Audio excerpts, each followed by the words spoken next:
Star Hunter by Andre Norton. Nahuatl's larger moon pursued the smaller, greenish globe of its companion across a cloudless sky in which the stars made a speckled pattern like the scales of a huge serpent coiled around a black bowl. Ras Hume paused at the border of scented spike flowers on the top terrace of the pleasure house to wonder why he thought of serpents. He understood. Mankind's age-old hatred, brought from his native planet to the distant stars, was evil symbolized by a coil in a twisted, belly path across the ground. And on Nahuatl, as well as a dozen other worlds, Was was the serpent. A night wind was rising, stirring the exotic, half-dozen other worlds' foliage planted cunningly on the terrace to simulate the mystery of an off-world jungle. Hume? The inquiry seemed to come out of thin air over his head. Hume, he repeated his own name calmly. A shaft of light brilliant enough to dazzle the eyes struck through the massed vegetation, revealing a path. Hume lingered for a moment, offering a counterstroke of indifference in what he had always known would be a test of wits. Was was Veep of a shadowy empire, but that was apart from the world in which Ras Hume moved. He strode deliberately down the corridor illuminated between leaf and blossom walls. A grotesque lump of crystal leered at him from the heart of a Tharsala lily bed. The intricate carving of a devilish non-human set of features was a work of alien art. Tendrils of smoke curled from the thing's flat nostrils, and Hume sniffed the scent of a narcotic he recognized. He smiled. Such measures might soften up the usual civ-was interviewed here. But a star pilot turned out hunter was immunized against such mind-clouding. There was a door, the lintel and posts of which had more carving, but this time Terran. Hume thought old, very old. Perhaps rumor was right, Milfers Was might be truly native Terran and not second, third, nor fourth generation star stock as most of those who reached Nahuatl were. The room beyond that elaborately carved entrance was, in contrast, severe. Rust walls were bare of any pattern save an oval disk of cloudy golden shimmer behind the chair at the long table of solid ruby rock from Nahuatl's poisonous sister planet of Zype. Without a pause he walked to the chair and seated himself without invitation to wait in the empty room. That clouded oval might be a comm device. Hume refused to look at it after his first glance. This interview was to be person to person. If Was did not appear within a reasonable length of time he would leave. And Hume hoped to any unseen watcher he presented the appearance of a man not impressed by stage settings. After all, he was now in the seller's space boots, and it was a seller's market. Ras Hume rested his right hand on the table. Against the polished glow of the stone, the substance of it was flesh-tanned brown, a perfect match for his left. And the subtle difference between true flesh and false was no hindrance in the use of those fingers or their strength. Save that it had pushed him out of command of a cargo cum liner and hurled him down from the pinnacle of a star pilot. There were bitter brackets about his mouth, set there by that hand as deeply as if carved with a knife. It had been 4 years planet time since he had lifted the Regal rover from the launch pad on Sargon II. He had suspected it might be a tricky voyage with young Tor Swazilitz, who was a third owner of the Kogan-Bor Swazilitz line, and a Graz-Chur. But one did not argue with the owners, except when the safety of the ship was concerned. The Regal rover had made a crash landing at Alex Butt, and a badly injured pilot had brought her in by will, hope and a faith he speedily lost. He received a plasta hand, the best the medical center could supply, and a pension for life, forced by the public acclaim for a man who had saved ships and lives. Then the sack because a crazed Tor Swazilitz was dead. They dared not try to stick Hume with a murder charge. The voyage record tapes had been shot straight through to the Patrol Council, and the evidence on those could be neither faked nor tampered with. They could not give him a quick punishment, but they could try to arrange a slow death. The word had gone out that Hume was off pilot boards. They had tried to keep him out of space. And they might have done it, too, had he been the usual type of pilot, knowing only his trade. But some odd streak of restlessness had always led him to apply for the rim runs, the very first flights to newly opened worlds. Outside of the surveymen, there were few qualified pilots of his seniority who possessed such a wide and varied knowledge of the galactic frontiers. So when he learned that the ship's boards were irrevocably closed to him, Hume had signed up with the Outhunters Guild. There was a vast difference between lifting a liner from a launching pad and guiding civ hunters to worlds surveyed and staked out for their trips into the wild. Hume relished the exploration part, he disliked the leading by the hand of 9/10 of the Guild's clients. But if he had not been in the Guild service he would never have made that find on Jumala. That lucky find. Hume's plastiflesh fingers curved, their nails drew across the red surface of the table. And where was Was? He was about to rise and go when the golden oval on the wall smoked, its substance thinning to a mist as a man stepped through to the floor. The newcomer was small compared to the former pilot, but he had breadth of shoulder which made the upper part of his torso overbalance his thin hips and legs. He was dressed most conservatively except for a jeweled plaque resting on the tightly stretched grey silk of his upper tunic at heart level. Unlike Hume, he wore no visible arms belt, but the other did not doubt that there were a number of devices concealed in that room to counter the efforts of any assassin. The man from the mirror spoke with a flat, toneless voice. His black hair had been shaven well above his ears, the locks left on top of his skull trained into a kind of bird's crest. As Hume, his visible areas of flesh were deeply browned, but by nature rather than exposure to space, the pilot guessed. His features were harsh, with a prominent nose, a back-slanting forehead, eyes dark, long and large, with heavy lids. Now he spread both his hands, palm down and flat on the table, a gesture Hume found himself for some unknown reason copying. "You have a proposition?" But the pilot was not to be hurried, any more than he was to be influenced by Was stage settings. "I have an idea," he corrected. "There are many ideas." Was leaned back in his chair, but he did not remove his hands from the table. "Perhaps 1 in 1,000 is the kernel of something useful. For the rest, there is no need to trouble a man." "Agreed," Hume returned evenly. "But that one idea in 1,000 can also pay off in odds of 1,000,000 to 1, when and if a man has it." "And you have such a one?" "I have such a one."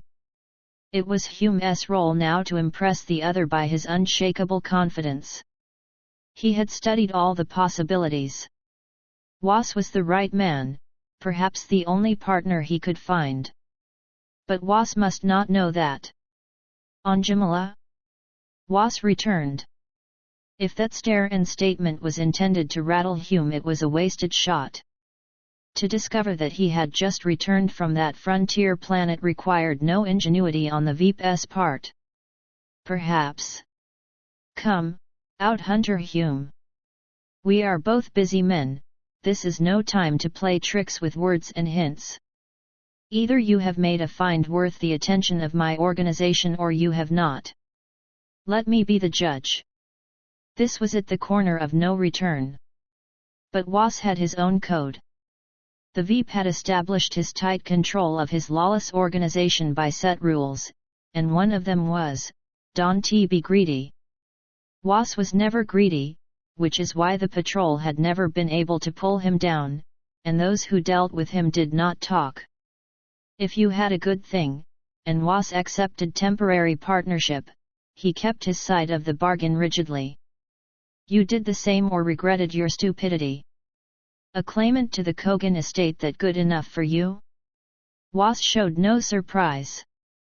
And how would such a claimant be profitable to us? Hume appreciated that he had an in now. If you supply the claimant, surely you can claim a reward, in more ways than one. True. But one does not produce a claimant out of a crush a dream. The investigation for any such claim now would be made by a Verity lab and no impostor will pass those tests. While a real claimant would not need your help or mine. Depends upon the claimant. One you discovered on Jumala? No. Hume shook his head slowly. I found something else on Jumala and LB from Largo Drift intact and in good shape. From the evidence now in existence it could have landed there with survivors aboard. And the evidence of such survivors living on that exists also? Hume shrugged, his plastoflesh fingers flexed slightly. It has been 6 planet years, there is a forest where the LB rests. No evidence at present. The Largo Drift, Was repeated slowly, carrying, among others, Gentlefemme Tharley Cogan Brodie. And her son Rynch Brodie, who was at the time of the Largo Drift's disappearance a boy of 14. You have indeed made a find. Was gave that simple statement enough emphasis to assure Hume he had won. His 1 in 1,000 idea had been absorbed, was now being examined, amplified, broken down into details he could never have hoped to manage for himself, by the most cunning criminal brain in at least 5 solar systems. Is there any hope of survivors? Was attacked the problem straight on. No evidence even of there being any passengers when the LB planet. Those are automatic and released a certain number of seconds after an accident alarm. For what it's worth the hatch of this one was open. It could have brought in survivors. But I was on Jumala for 3 months with a full guild crew and we found no sign of any castaways.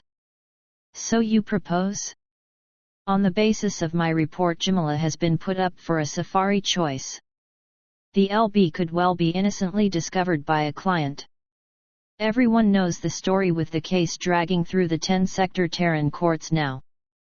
Gentlefemme Brodie and her son might not have been news 10 years ago. Now, with a third of the Kogan Borswazalit's control going to them, any find linked with the Largo Drift would gain full galactic coverage. You have a choice of survivor? The Gentlefemme? Hume shook his head. The boy.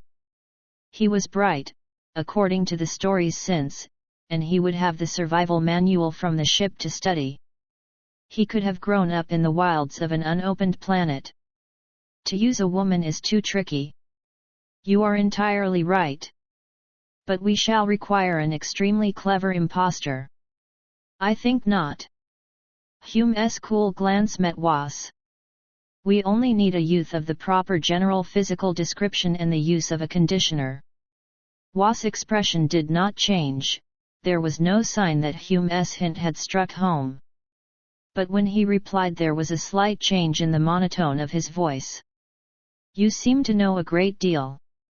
I am a man who listens, Hume replied, and I do not always discount rumor as mere fantasy. That is true. As one of the guild you would be interested in the root of fact beneath the plant of fiction, Was acknowledged. You appear to have done some planning on your own. I have waited and watched for just such an opportunity as this, Hume answered. Ah, yes. The Kogan Borswazalits combine incurred your displeasure. I see you are also a man who does not forget easily. And that, too, I understand. It is a foible of my own, out-hunter. I neither forget nor forgive my enemies, though I may seem to do so and time separates them from their past deeds for a space. Hume accepted that warning both must keep any bargain. Was was silent for a moment, as if to leave time for the thought to root itself, then he spoke again. A youth with the proper physical qualifications. Have you any such in mind? I think so. Hume was short. He will need certain memories, those take time to tape. Those dealing with Jumala, I can supply. Yes. You will have to provide a tape beginning with his arrival on that world. For such family material as is necessary I shall have ready. An interesting project, even apart from its value to us. This is one to intrigue experts. Expert psychotechs Was had them. Men who had slipped over the border of the law, had entered Was organization and prospered there. There were some techs crooked enough to enjoy such a project for its own sake, indulging in forbidden experimentation. For a moment, but only for a moment, something in Hume jibbed at the intent of carrying through his plan. Then he shrugged that tinge aside. How soon do you wish to move? How long will preparation take? Hume asked in return, for the second time battling a taste of concern. 3 months, maybe 4. There's research to be done and tapes to be made. It will be 6 months probably before the guild sets up a safari for Jumala. Was smiled. That need not worry us. When the time comes for a safari, there shall also be clients, impeccable clients, asking for it to be planned. There would be, too, Hume knew. Was' influence reached into places where the Veep himself was totally unknown. Yes, he could count on an excellent, well above suspicion, set of clients to discover Rynch Brody when the time came. I can deliver the boy tonight, or early tomorrow morning. Where? You are sure of your selection? He fulfills the requirements, the right age, general appearance. A boy who will not be missed, who has no kin, no ties, and who will drop out of sight without any questions to be asked. Very well. Get him at once. Deliver him here. Was swept one hand across the table surface. On the red of the stone there glowed for seconds an address. Hume noted it, nodded. It was one in the center of the port town, one which could be visited at an odd hour without exciting any curiosity. He rose. He will be there. Tomorrow, at your convenience, Was added, you will come to this place. Again the palm moved and a second address showed on the table. There you will begin your tape for our use. It may take several sessions. I am ready. I still have the long report to make to the guild, so the material is still available on my note tapes. Excellent. Out Hunter Hume, I salute a new colleague. At last Was' right hand came up from the table. May we both have luck equal to our industry. Luck to equal our desires, Hume corrected him. A very telling phrase, Out Hunter. Luck to equal our desires. Yes, let us both deserve that. To the Starfall was a long way down scale from the pleasure houses of the upper town. Here strange vices were also merchandise, but not such exotics as Was provided. This was strictly for crewmen of the star freighters who could be speedily and expertly separated from a voyage's pay in an evening. The tantalizing scents of Was terraces were reduced here to simply smells, the majority of which were not fragrant. There had already been 2 fatal duels that evening. A tubaman from a rim ship had challenged a space miner to settle a difference with those vicious whips made from the tail casings of flangoid flying lizards, an encounter which left both men in ribbons, one dead, one dying. An Asgard, ex-space marine had blaster flamed one of the star and comet dealers into charred human ash. The young man who had been ordered to help clear away the second loser retired to the stinking alley outside to lose the meal which was part of his meager day's pay. Now he crawled back inside, his face greenish, one hand pressed to his middle section. He was thin, the fine bones of his face tight under the pallid skin, his ribs showing even through the sleazy fabric of the threadbare tunic with its house seal. When he leaned his head back against the grime-encrusted wall, raising his face to the light, his hair had the glint of bright chestnut, a gold which was also red.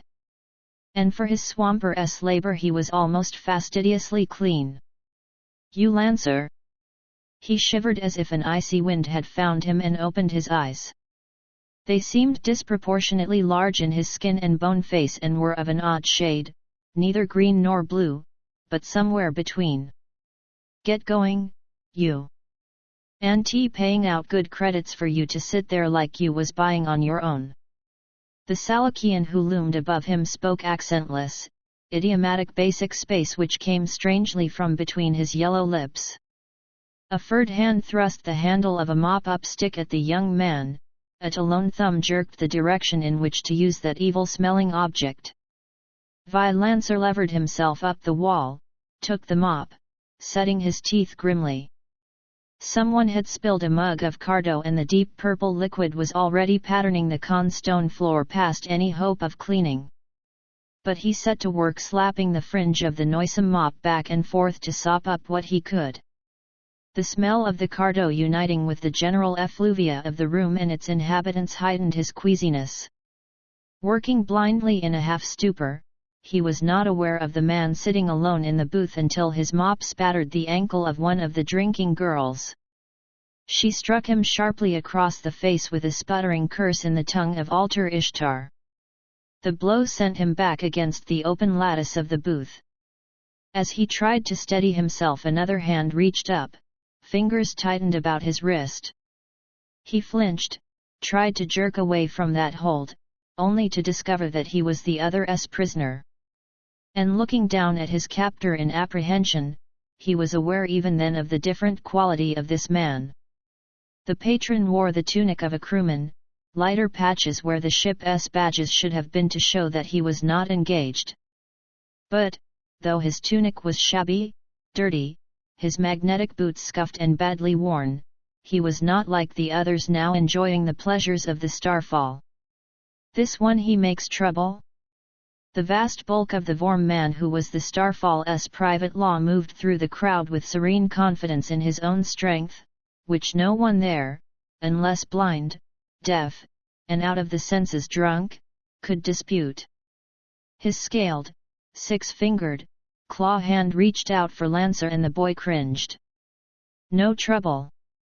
There was the click of authority in the voice of the man in the booth. His face, moments earlier taut and sharp with intelligence, was suddenly slack, his tone slurred as he answered, looks like an old shipmate. No trouble, just want a drink with an old shipmate. But the grip which had pulled Vi forward, swung him around and down on the other bench in the booth, was anything but slack. The Vorm man glanced from the patron of the Starfall to its least important employee and then grinned, thrusting his fanged jaws close to Lancer's. If the master wants to drink, you dirt rat, you drink. Vi nodded vigorously, and then put his hand to his mouth, afraid his stomach was about to betray him again. Apprehensive, he watched the Vorm man turn away. Only when that broad, green-grey back was lost in the smoky far reaches of the room did he expel his breath again. Here the grip was gone from his wrist, but fingers now put a mug into his hand. Drink. He tried to protest, knew it was hopeless, and used both hands to get the mug to his lips, mouthing the stinging liquid in dull despair. Only, instead of bringing nausea with it, the stuff settled his stomach, cleared his head, with an afterglow with which he managed to relax from the tense state of endurance which filled his hours in the Starfall. Half of the mug's contents inside him, and he dared to raise his eyes to the man opposite him. Yes, this was no common crewman, nor was he drunk as he had pretended for the Vorm man. Now he watched the milling crowd with a kind of detachment, though Vi was sure he was aware of every move he himself made. Vi finished the liquid. For the first time since he had come into this place 2 months earlier he felt like a real person again. And he had wits enough to guess that the potion he had just swallowed contained some drug. Only now he did not care at all. Anything which could wipe out in moments all the shame, fear, and sick despair the Starfall had planted in him was worth swallowing. Why the other had drugged him was a mystery, but he was content to wait for enlightenment. Lancer's companion once more applied that compelling pressure to the younger man's bony forearm. Linked by that hold they left the Starfall, came into the cooler, far more pleasant atmosphere of the street. They were a block away before Vi's guide halted, though he did not release his prisoner. 40 names of Duggar. He spat. Lancer waited, breathing in the air of early morning. The confidence of the drug still held. At the moment he was certain nothing could be as bad as the life behind him.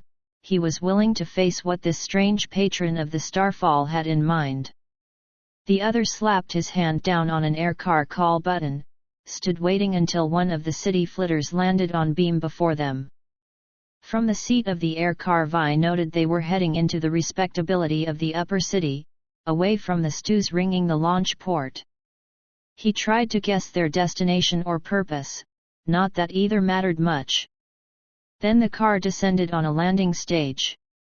The stranger waved Lancer through a doorway, down a short corridor into a room of private quarters. Vi sat down gingerly on the foam seat extending from the wall as he neared. He stared about.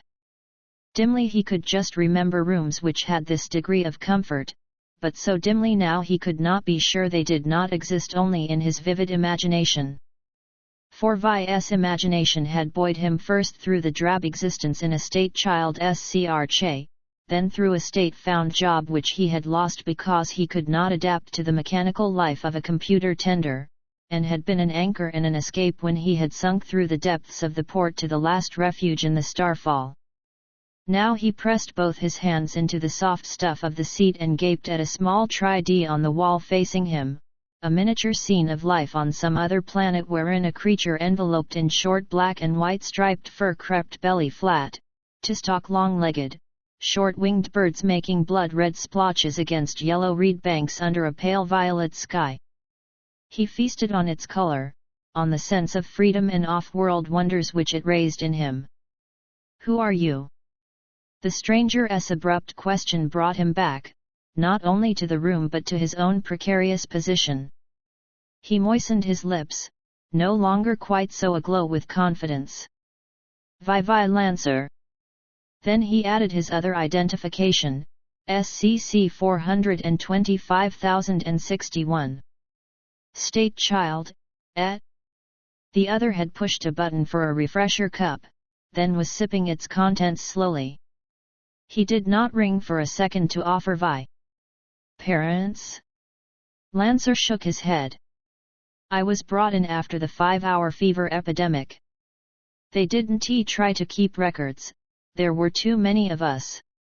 The man was watching him levelly over the rim of that cup. There was something cold in that study, something which curbed Vi's pleasant feeling of only moments earlier.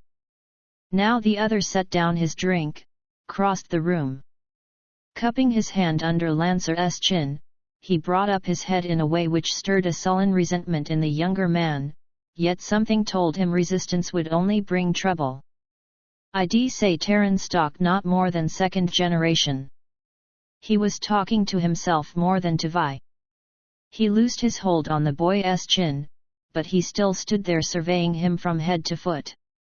Lancer wanted to squirm, but he fought that impulse, and managed to meet the other's gaze when it reached his face again. "No, not the usual port drift. I was right all the way." Now he looked at Vi again as if the younger man did have a brain, emotions, some call on his interest as a personality. "Want a job?" Lancer pressed his hand deeper into the foam seat. What kind?" He was angry and ashamed at that small betraying break in his voice. "You have scruples?" The stranger appeared to think that amusing. Vi reddened, but he was also more than a little surprised that the man in the worn space uniform had read hesitancy right. Someone out of the Starfall should not be too particular about employment, and he could not tell why he was. "Nothing illegal, I assure you." The man crossed to set his refresher cup in the empty slot. "I am an out hunter." Lancer blinked. This had all taken on some of the fantastic aura of a dream. The other was eyeing him impatiently, as if he had expected some reaction. "You may inspect my credentials if you wish." "I believe you," Vi found his voice. "I happen to need a gearman." But this wasn't happening. Of course, it couldn't happen to him, Vi Lancer, state child, swamper in the starfall. Things such as this did not happen, except in a Thaline dream, and he wasn't a smoke eater. It was the kind of dream a man didn't want to wake from, not if he was port drift. Would you be willing to sign on? Vi tried to clutch reality to himself, to remain level-headed. A gearman for an out hunter. Why 5 men out of 6 would pay a large premium for a chance at such rating? The chill of doubt cut through the first hazy rossiness. A swamper from a portside dive simply did not become a gearman for a guild hunter. Again it was as if the stranger read his thoughts. Look here, he spoke abruptly. I had a bad time myself, years ago. You resemble someone to whom I owe a debt. I can repay him, but I can make the scales a little even this way. Make the scales even. Vi's fading hope brightened. Then the out hunter was a follower of the Fata rite. That would explain everything. If you could not repay a good deed to the one you owed, you must balance the eternal scales in another fashion. He relaxed again, a great many of his unasked questions so answered. You will accept? Vi nodded eagerly. Yes, out hunter. He still could not believe that this was happening. The other pressed the refresher button, and this time he handed Lancer the brimming cup. Drink on the bargain. His words had the ring of command. Lancer drank, gulping down the contents of the cup, and suddenly was aware of being tired. He leaned back against the wall, his eyes closed. Ras Hume took the cup from the lax fingers of the young man. So far, very good. Chance appeared to be playing on his side of the board. It had been chance which had steered him into the starfall just 3 nights ago when he had been in quest of his impostor. And Vi Lancer was better than he dared hope to find. The boy had the right coloring, he had been batted around enough to fall for the initial story, he was malleable now. And after Wastex worked on him he would be Rynch Brody heir to 1/3 of Kogan Borswazalitz. Come. He touched Vi on the shoulder. The boy opened his eyes but his gaze did not focus as he got slowly to his feet. Hume glanced at his planet time watch. It was still very early, the chance he must run in getting Lancer out of this building was small if they went at once. Guiding the younger man with a light hold above the elbow, he walked him out back to the flitter landing stage. The air car was waiting. Hume's sense of being a gambler facing a run of good luck grew as he shepherded the boy into the flitter, punched a cover destination and took off. On another street he transferred himself and his charge into a second air car, set the destination to within a block of the address Was had given him. Not much later he walked Vi into a small lobby with a discreet list of names posted in its rack. No occupations attached to those colored streamers, Hume noted. This meant either that their owners represented luxury trades, where a name signified the profession or service, or that they were covers, perhaps both. Was world fringed many different circles, intermingled with some quite surprising professions dedicated to the comfort, pleasure, or health of the idle rich, off-world nobility, and the criminal elite. Hume fingered the right call button, knowing that the thumb pattern he had left on Was' conference table would have already been relayed as his symbol of admission here. A flicker of light winked below the name, the wall to the right shimmered, and produced a doorway. Steering Vi to it, Hume nodded to the man waiting there. He was a flat-faced Yokorian of the servant caste, and now he reached out to draw Lancer over the threshold. I have him, gentle homo. His voice was as expressionless as his face. There was another shimmer and the door disappeared. Hume brushed his hand down the outer side of his thigh, wiping flesh against the coarse stuff of the crew uniform. He left the lobby frowning at his own thoughts. Stupid. A swamper from one of the worst rat holes in the port. Like as not that youngster would have had his brains kicked out in a brawl, or been fried to a crisp when some drunk got wild with a blaster, before the year was out. He'd done him a real kindness, given him a chance at a future less than one man in a billion ever had the power to even dream about. Why, if Vi Lancer had known what was going to happen to him, he would have been so willing to volunteer, that he would have dragged Hume here. There was no reason to have any regrets over the boy, he had never had it so good, never. There was only one small period of risk for Vi to face. Those days he would have to spend alone on Jumala between the time Was organization would plant him there and the coming of Hume's party to discover him. Hume himself would tape every possible aid to cover that period. All the knowledge of a guild-out hunter, added to the information gathered by the survey, would be used to provide Rynch Brody with the training necessary for wilderness survival. Hume was already listing the items to be included as he strode down the street, his tread once more assured. Point 3 His head ached dully, of that he was conscious first.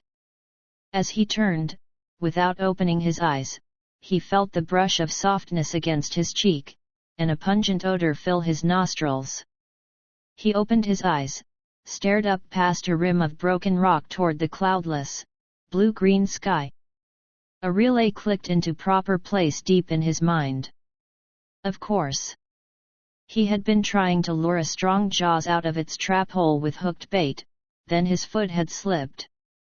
Rynch Brody sat up, flexed his bare thin arms, and moved his long legs experimentally. No broken bones, anyway. But still he frowned. Odd that dream which jarred with the here and now.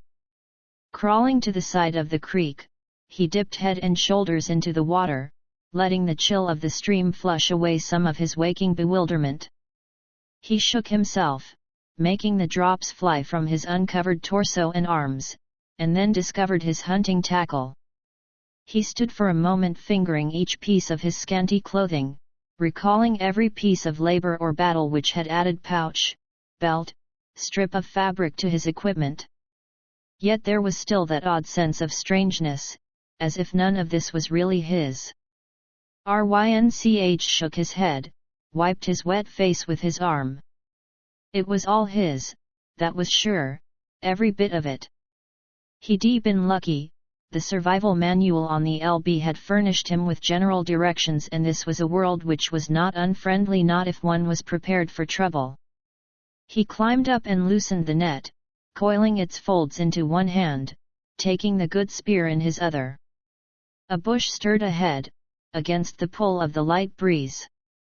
Rynch froze, then the haft of his spear slid into a new hand grip, the coils of his net spun out. A snarl cut over the purr of water. The scarlet blot which sprang for his throat was met with the flail of the net. Rynch stabbed twice at the creature he had so swept off balance. A water cat, this year's cub. Dying, its claws, overlong in proportion to its paws, drew inch-deep furrows in the earth and gravel. Its eyes, almost the same shade as its long, burr-entangled body fur, glared up at him in deathly enmity. As Rynch watched, that feeling that he was studying something strange, utterly alien, came to him once again. Yet he had hunted water cats for many seasons. Fortunately they were solitary, evil-tempered beasts that marked out a roaming territory to defend it from others of their kind, and not too many were to be encountered in cross-country travel. He stooped to pull his net from the now still paws. Some definite place he must reach. The compulsion to move on in that sudden flash shook him, raised the dull ache still troubling his temples into a punishing throb. Going down on his knees, Rynch once more turned to the stream water, this time after splashing it onto his face, he drank from his cupped hands. Rynch swayed, his wet hands over his eyes, digging fingertips into the skin of his forehead to ease that pain bursting in his skull. Sitting in a room, drinking from a cup, it was as if a shadow picture fitted over the reality of the stream, rocks, and brush about him. He had sat in a room, had drank from a cup that action had been important. A sharp, hot pain made him lose contact with that shadow. He looked down.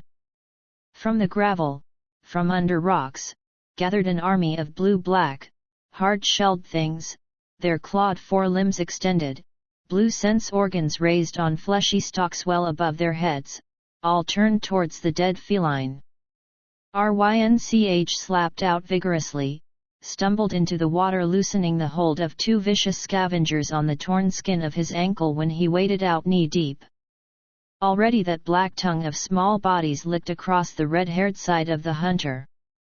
Within minutes the corpse would be only well-cleaned bones. Retrieving his spear and net, Rynch immersed both in the water to clean off attackers, and hurried on, splashing through the creek until he was well away from the vicinity of the kill. A little later he flushed a 4-footed creature from between two rocks and killed it with one blow from his spear haft. He skinned his kill, feeling the substance of the skin. Was it exceedingly rough hide, or rudimentary scales? And knew a return of that puzzlement. He thought painfully as he toasted the dry-looking, greyish meat on a sharpened stick, as if a part of him knew very well what manner of animal he had killed. And yet, far inside him, another person he could not understand stood aloof watching in amazement. He was Rynch Brody, and he had been travelling on the Largo Drift with his mother.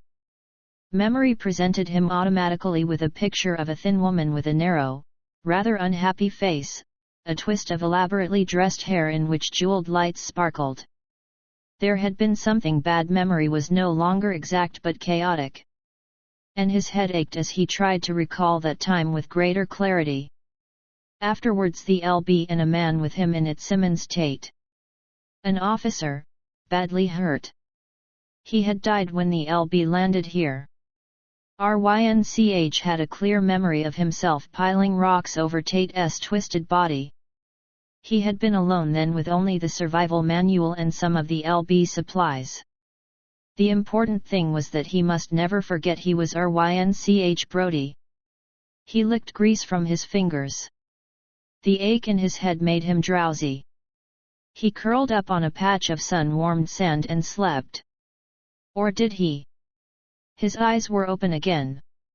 Now the sky above him was no longer a bowl of light, but rather a muted halo of evening. Rynch sat up, his heart pounding as if he had been racing to outdistance the rising wind now pushing against his half-naked body. What was he doing here? Where was here? Panic, carried through from that awakening, dried his mouth, roughened his skin, made wet the palms of the hands he dug into the sand on either side of him. Vaguely, a picture projected into his mind. He had sat in a room, and watched a man come to him with a cup. Before that, he had been in a place of garish light and evil smells. But he was Rynch Brody, he had come here on an LB when he was a boy, he had buried the ship's officer under a pile of rocks, managed to survive by himself because he had applied the aids in the boat to learn how. This morning he had been hunting a strong jaw, tempting it out of its hiding by a hook and line and a bait of fresh-killed skipper. Rynch's hands went to his face, he crouched forward on his knees. That all was true, he could prove it, he would prove it. There was the strong jaw's den back there, somewhere on the rise where he had left the snapped haft of the spear he had broken in his fall. If he could find the den, then he would be sure of the reality of everything else. He had only had a very real dream, that was it. Only, why did he continue to dream of that room, that man, and the cup? Of the place of lights and smells, which he hated so much that the hate was a sour taste in his fright-dried mouth. None of it had ever been a part of Rynch Brody's world. Through the dusk he started back up the stream bed, towards the narrow little valley where he had wakened after that fall. Finally, finding shelter within the heart of a bush, he crouched low, listening to the noises of another world which awoke at night to take over the stage from the day dwellers. As he plodded back, he fought off panic, realizing that some of those noises he could identify with confidence, while others remained mysteries. He bit down hard on the knuckles of his clenched fist, attempting to bend that discovery into evidence. Why did he know at once that that thin, eerie wailing was the flock call of a leather-winged, feathered tree dweller, and that a coughing grunt from downstream was just a noise? Rynch Brody Largo Drift Tate. He tasted the blood his teeth drew from his own skin as he recited that formula. Then he scrambled up. His feet tangled in the net, and he went down again, his head cracking on a protruding root. Nothing tangible reached him in that brush shelter. What did venture out of hiding to investigate was a substance none of his species could have named. It was neither body, nor mind. Perhaps it was closest to alien emotion. Making contact stealthily, but with confidence, it explored after its own fashion. Then, puzzled, it withdrew to report. And since that to which it reported was governed by a set pattern which had not been altered for eons, its only answer was a basic command reaffirmed. Again it made contact, strove to carry out that order fruitlessly. Where it should have found easy passage, a clear channel to carry influence to the sleeper's brain, it found a jumble of impressions, interwoven until they made a protective barrier. The invader strove to find some pattern, or meaning, withdrew baffled. But its invasion, as ghostly as that had been, loosened a knot here, cleared a passage there. Rynch awoke at dawn, slowly, dazedly, sorting out sounds, smells, thoughts. There was a room, a man, trouble, and fear. Then there was he, Rynch Brody, who had lived in this wilderness on an unmapped frontier world for the passage of many seasons. That world was about him now. He could feel its whines, hear its sounds, taste, smell. It was not a dream, the other was the dream. It had to be. Prove it. Find the LB, retrace the trail of yesterday past the point of the fall which had started all this. Right there was the slope down which he must have tumbled. Above, he would find the den he had been exploring when the accident had occurred. Only he did not find it. His mind had produced a detailed picture of that rounded depression, at the bottom of which the strong jaw lurked. But when he reached the crown of the bluff, nowhere did he sight the mounded earth of the pit's rim. He searched carefully for a good length, both north and south. No den, no trace of one. Yet his memory told him that there had been one here yesterday. Had he fallen elsewhere and stumbled on, dazed, to fall a second time? Some disputant inside him said no to that. This was where he had regained consciousness yesterday, and there was no den. He faced away from the river, breathing fast. No den was there, also no LB? If he had passed this way dazed from a former fall, surely he would have left some trace. There was a crushed, browned plant flattened by weight. He stooped to finger the wilted leaves. Something had come in this direction. He would backtrack. Rynch gave a hunter's attention to the ground. A half-hour later he found nothing but some odd, almost obliterated marks on grass too resilient to hold traces very long. And from them he could make nothing. He knew where he was, even if he did not know how he got here. The LB, if it did exist, was to the west. He had a vivid mental picture of the rocket shape, its once silvery sides dulled by exposure, canted crookedly amid trees. And he was going to find it. Beyond the edge of any conscious sense there was a new stir. He was contacted again, tested. A forest called delicately in its alien way. Rynch had a fleeting thought of trees, was not aware of more than a mild desire to see what lay in their shade. For the present his own problem held him. That which beckoned was defeated, repulsed by his indifference. While Rynch started at a steady distance to trot towards the east, far away a process akin to a relay clicked into a second set of impulse orders.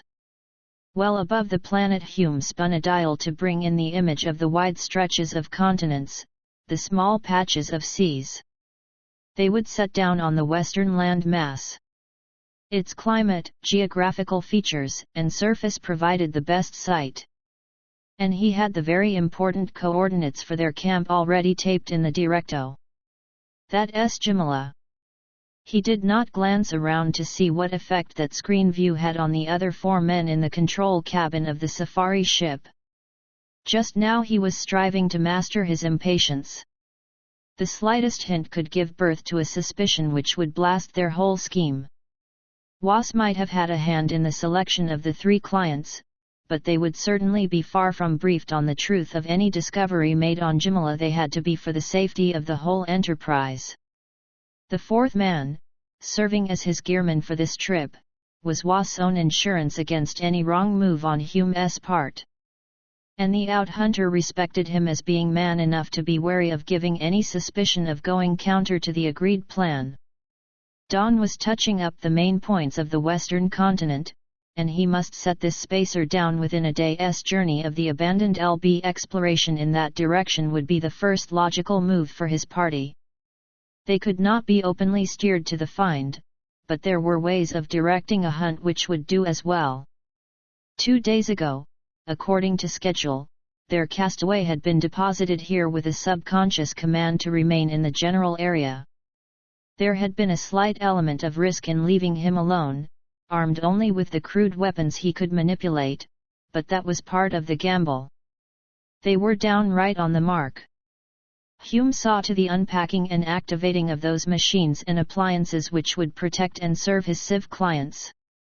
He slapped the last inflate valve on a bubble tent, watched it critically as it billowed from a small roll of fabric into a weather-resistant, one-room, air-conditioned and heated shelter. "Ready and waiting for you to move in, gentle homo," he reported to the small man who stood gazing about him with a child's wondering interest in the new and strange. "Very ingenious, Hunter. Now just what might that be?" His voice was also eager as he pointed a finger to the east point. Hume glanced up alertly. There was a bare chance that Brody might have witnessed their arrival and might be coming in now to save them all a great amount of time and trouble by acting the overjoyed, rescued castaway. But he could sight nothing at all in that direction to excite any attention.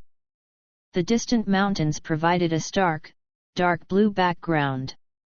Up their foothills and lower slopes was a thick furring of trees with foliage of so deep a green as to register black from this distance. And on the level country was the lighter blue-green of the other variety of wood edging the open country about the river. In there rested the LB. "I don't see anything," he snapped, so sharply the little man stared at him in open surprise. Hume forced a quick smile. "Just what did you sight, gentle homo starns? There is no large game in the woodlands." This was not an animal, Hunter. Rather a flash of light, just about there. Again he pointed.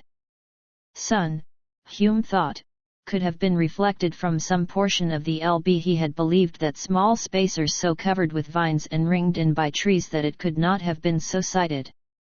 But a storm might have disposed of some of nature's cloaking. If so, Starn's interest must be fed, he would make an ideal discoverer. Odd. Hume produced his distance glasses. "Just where, gentle homo?" "There." Starnes obligingly pointed a third time. If there had been anything to see, it was gone now. But it did lie in the right direction. For a second or two Hume was uneasy. Things seemed to be working too well. His cynical distrust was triggered by fitting so smoothly. "Might be the sun," he observed. "Reflected from some object, you mean, Hunter?" But the flash was very bright. And there could be no mirror surface in there, surely there could not be? Yes, things were moving too fast.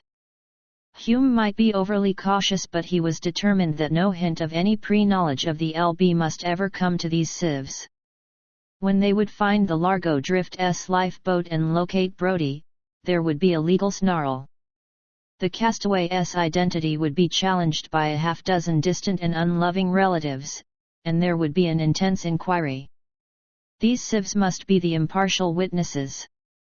No, I hardly believe in a mirror in an uninhabited forest, gentle homo, he chuckled. But we are on a hunting planet and not all its life forms have yet been classified. You are thinking of an intelligent native race, hunter? Chamris, the most demanding of the civ party, strode up to join them. Hume shook his head. No native intelligence on a hunting world, gentle homo. That is assured before the planet is listed for a safari. However, a bird or flying thing, perhaps with metallic plumage or scales to catch the sunlight, might under the right circumstances seem a flash of light. That has happened before. It was very bright, Starnes said doubtfully.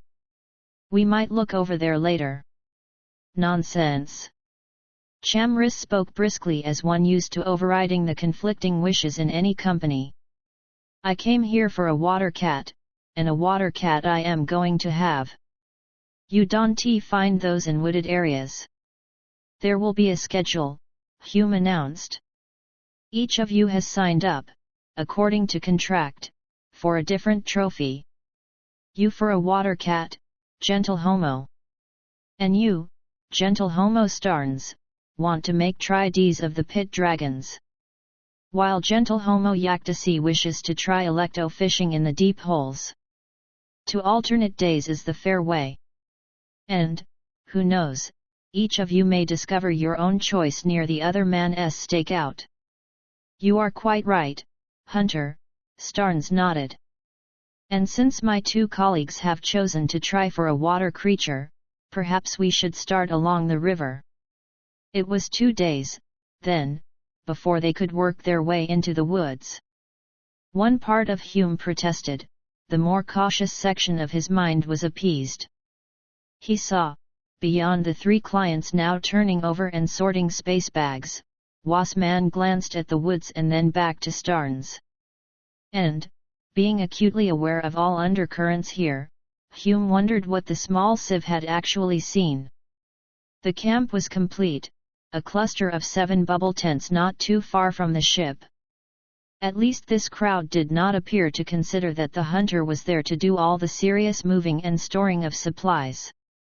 All 3 of the clients pitched in to help, and Wasman went down to the river to return with half a dozen silver fins cleaned and threaded on a reed, ready to broil over the cook unit. A fire in the night was not needed except to afford the proper stage setting. But it was enjoyed. Hume leaned forward to feed the flames, and Starnes pushed some lengths of driftwood closer. You have said, Hunter, that hunting worlds never contain intelligent native life. Unless the planet is minutely explored, how can your survey teams be sure of that fact? His voice bordered on the pedantic, but his interest was plain. By using the verifier. Hume sat cross-legged, his plasta hand resting on one knee. 50 years ago, we would have had to keep rather a lengthy watch to be sure of a free world. Now, we plant verifiers at suitable test points. Intelligence means mental activity of some sort, any of which would be recorded on the verifier. Amazing. Starnes extended his plump hands to the flames in the immemorial gesture of a human attracted not only to the warmth of the burning wood, but to its promise of security against the forces of the dark. No matter how few, or how scattered your native thinkers may be, you record them without missing any? Hume shrugged. Maybe 1 or 2, he grinned, might get through such a screening. But we have yet to discover a planet with such a sparse native life as that at the level of intelligence. Yactasi juggled a cup in and out of the firelight. I agree, this is most interesting. He was a thin man, with scanty drab grey hair and dark skin, perhaps the result of the mingling of several human races. His eyes were slightly sunken, so that it was difficult in this light to read their expression. He was, Hume had already decided, a Class 1 brain and observant to a degree, which could either be a help or a menace. There have been no cases of failure? None reported, Hume returned. All his life he had relied on machines operating, of course, under the competent domination of men trained to use them properly. He understood the process of the verifier, had seen it at work. At the guild headquarters there were no records of its failure, he was willing to believe it was infallible. A race residing in the sea now, could you be sure your machine would discover its presence? Starnes continued to question. Hume laughed. Not to be found on Jumala, you may be sure of that. The seas here are small and shallow. Such, not to be picked up by the verifier, would have to exist at great depths and never venture on land. So we need not fear any surprises here. The guild takes no chances. As it always continues to assure one, Yaktasi replied. The hour grows late. I wish you rewarding dreams. He arose to go to his own bubble tent. Yes, indeed. Starnes blinked at the fire and then scrambled up in turn. We hunt along the river, then, tomorrow? For Watercat, Hume agreed. Of the three, he believed Chamris the most impatient. Might as well let him pot his trophy as soon as possible. The ex-pilot deduced there would be little cooperation in exploration from that client until he was satisfied in his own quest. Rovault, Wasman, lingered by the fire until the three civs were safe in their bubbles. River range tomorrow? He asked. Yes. We can rush the deal. Agreed. Rovault spoke with a curtness he did not use when the civs were present. Only don't delay too long. Remember, our boy's roaming around out there. He might just be picked off by something before these stumble-footed civs catch up with him. That's the chance we knew we'd have to take. We don't dare raise any suspicion. Yaktasi, for one, is no fool, neither is Starnes. Chamris just wants to get his Watercat, but he could become nasty if anyone tried to steer him. Too long a wait might run us into trouble. Was doesn't like trouble? Hume spun around. In the half-light of the fire his features were set, his mouth grim. Neither do I, Rovault, neither do I. He said softly, but with an icy promise beneath the words. Rovault was not to be intimidated. He grinned. Set your fins down, flyboy. You need Was and I am here to hold his stakes for him. This is a big deal, we won't want any misses. There won't be any not from my side. Hume stepped away from the fire, approached a post which gleamed with a dull, red line of fire down either side. He pressed a control button. That red line flared into a streak of brilliance. Now encircling the bubble tents and the spaceship was a force field routine protection of a safari camp on a strange world, and one Hume had set as a matter of course. He stood for a long moment staring through that invisible barrier toward the direction of the wood. It was a dark night, there were scudding clouds to hide the stars, which meant rain probably before morning. This was no time to be plagued by uncertain weather. Somewhere out there Brody was holed up.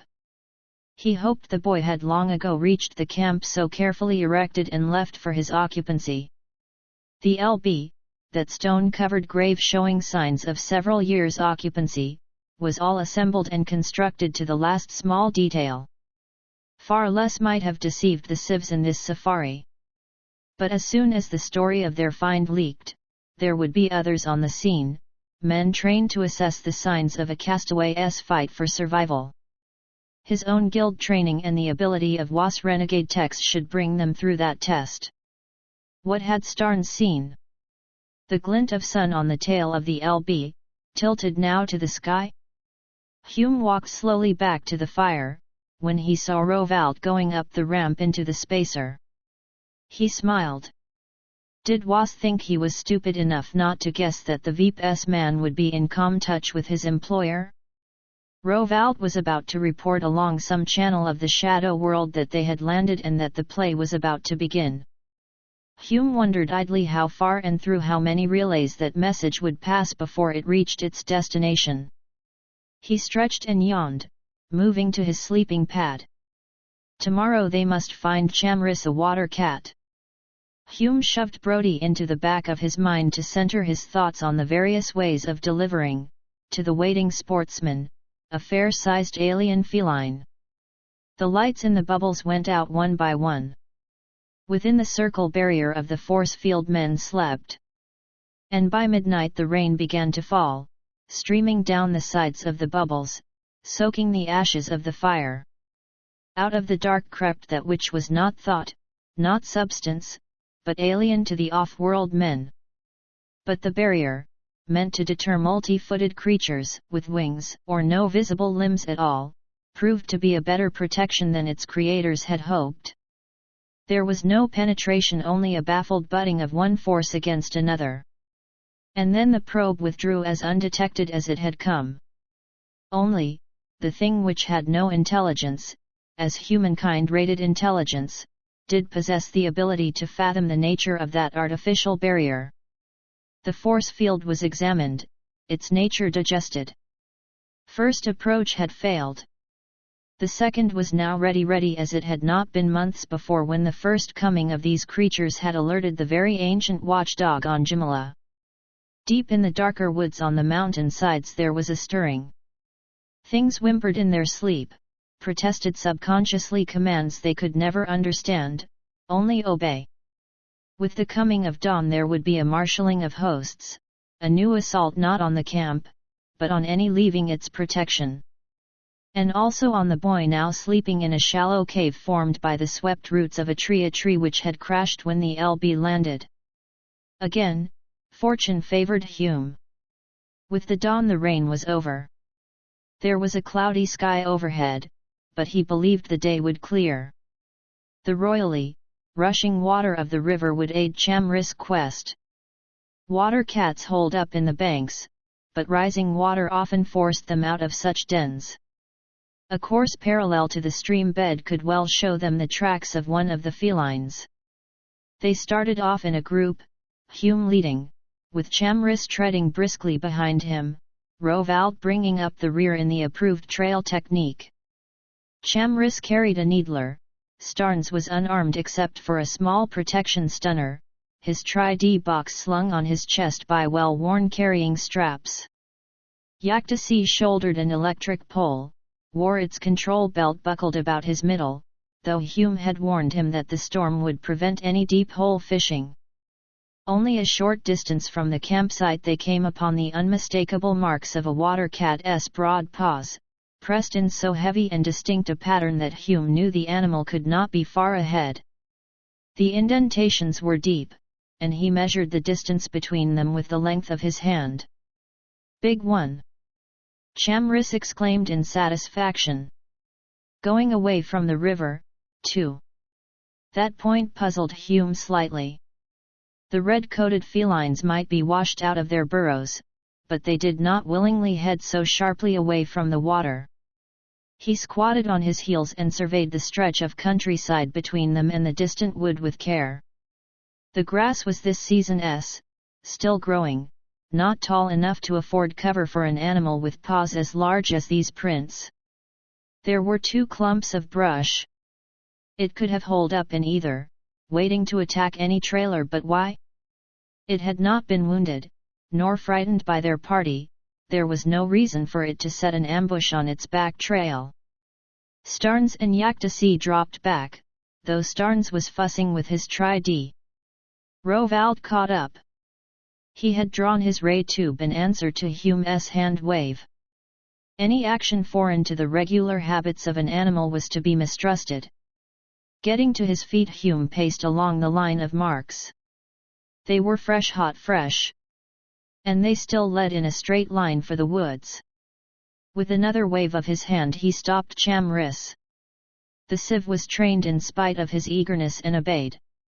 Hume left the tracks, made a detour which brought him to a point from which he could study those clumps of brush. No sign except that line of prints pointed to the woods. And if the party kept on, they might well come upon the LB. He decided to risk it.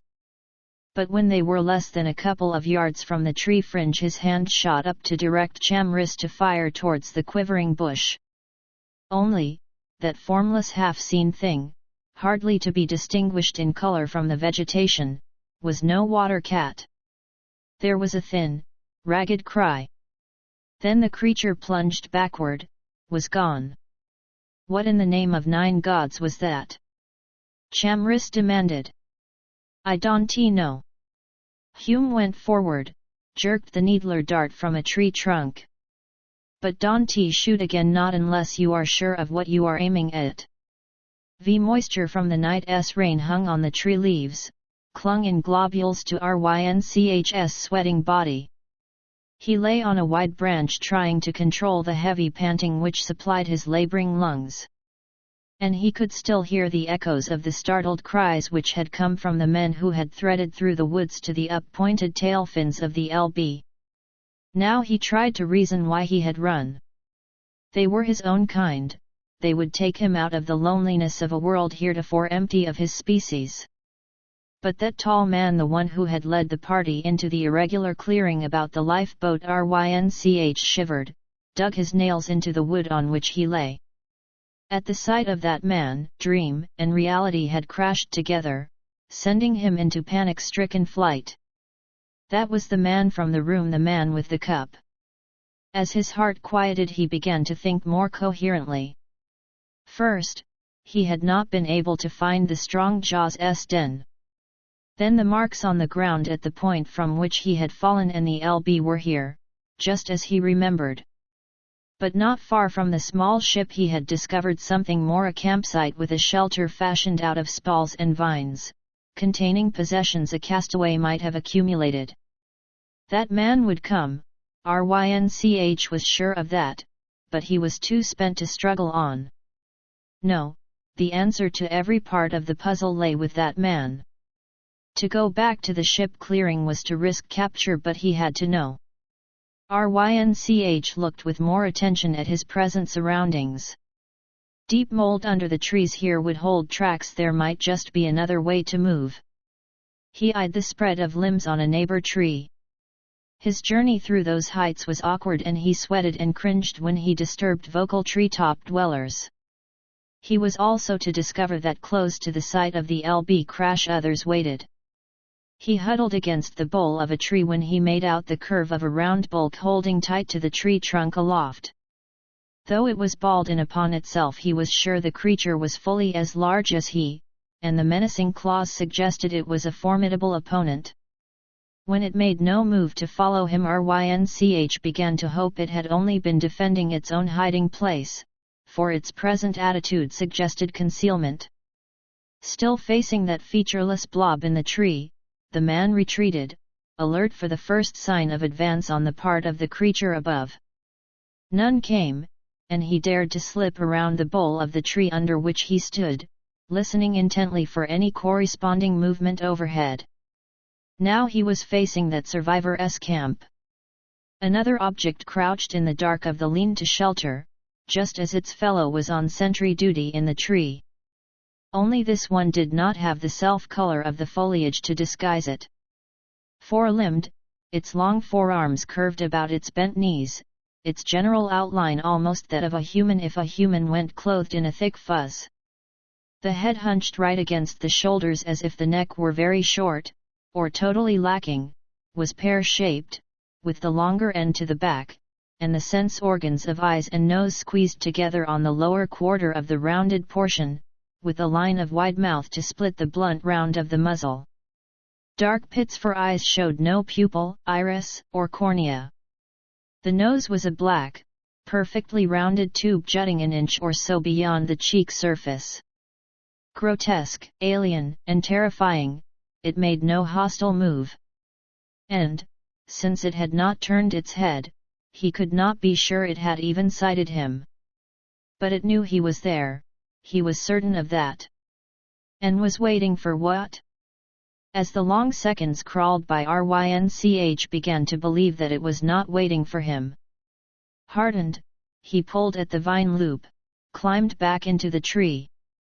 Minutes later he discovered that there were more than 2 of the beasts waiting quietly about the camp, and that their sentry line ran between him and the clearing of the LB. He withdrew farther into the wood, intent upon finding a detour which would bring him out into the open lands.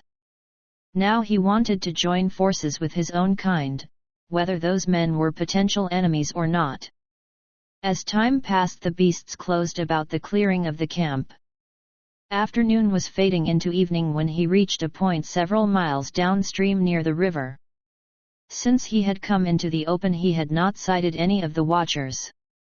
He hoped they did not willingly venture out of the trees where the leaves were their protection. Rynch went flat on the stream bank, made a worm's progress up the slope to crouch behind a bush and survey the land immediately ahead. There stood an off-world spacer, fins down, nose skyward, and grouped not too far from its landing ramp, a collection of bubble tents. A fire burned in their midst and men were moving about it. Now that he was free from the wood and its watchers and had come so near to his goal, Rynch was curiously reluctant to do the sensible thing, to rise out of concealment and walk up to that fire, to claim rescue by his own kind. The man he sought stood by the fire, shrugging his arms into a webbing harness which brought a box against his chest. Having made that fast he picked up a needler by its sling. By their gestures the others were arguing with him, but he shook his head, came on, to be a shadow stalking among other shadows. One of the men trailed him, but as they reached a post planted a little beyond the bubble tents he stopped, allowed the explorer to advance alone into the dark. Rynch went to cover under a bush. The man was heading to the stream bed. Had they somehow learned of his own presence nearby? Were they out to find him? But the preparations the tall man had made seemed more suited to going on patrol. The watchers. Was the other out to spy on them? That idea made sense. And in the meantime he would let the other past him, follow along behind until he was far enough from the camp so that his friends could not interfere. Then, they would have a meeting. Rynch's fingers balled into fists. He would find out what was real, what was a dream in this crazy, mixed-up mind of his. That other would know, and would tell him the truth. Alert as he was, he lost sight of the stranger who melted into the dusky cover of the shadows. Then came a quiet ripple of water close to his own hiding place. The man from the spacer camp was using the stream as his road.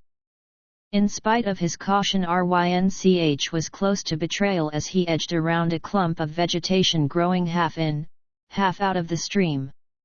Only a timely rustle told him that the other had sat down on a drift log. Waiting for him? Rynch froze, so startled that he could not think clearly for a second. Then he noted that the outline of the other's body was visible, growing brighter by the moment. Minute particles of pale greenish radiance were gathering about the other. The dark shadow of an arm flapped, the radiance swirled, broke again into pinpoint sparks. Rynch glanced down at his own body. The same sparks were drifting in about him, edging his arms, thighs, chest. He pushed back into the bushes while the sparks still flitted, but they no longer gathered in strength enough to light his presence.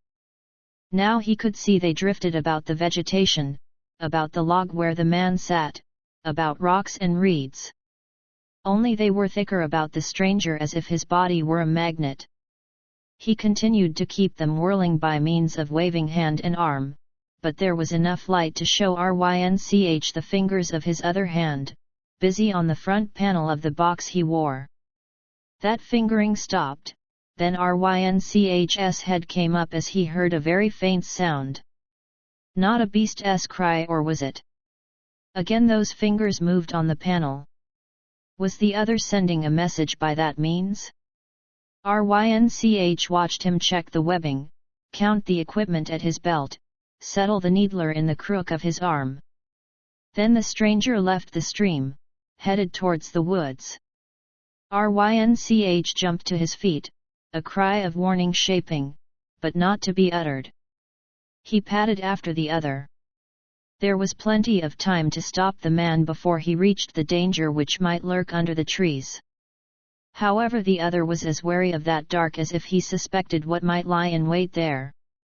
He angled along northward, avoiding clumps of scattered brush, keeping in the open where Rynch dared not tail him too closely.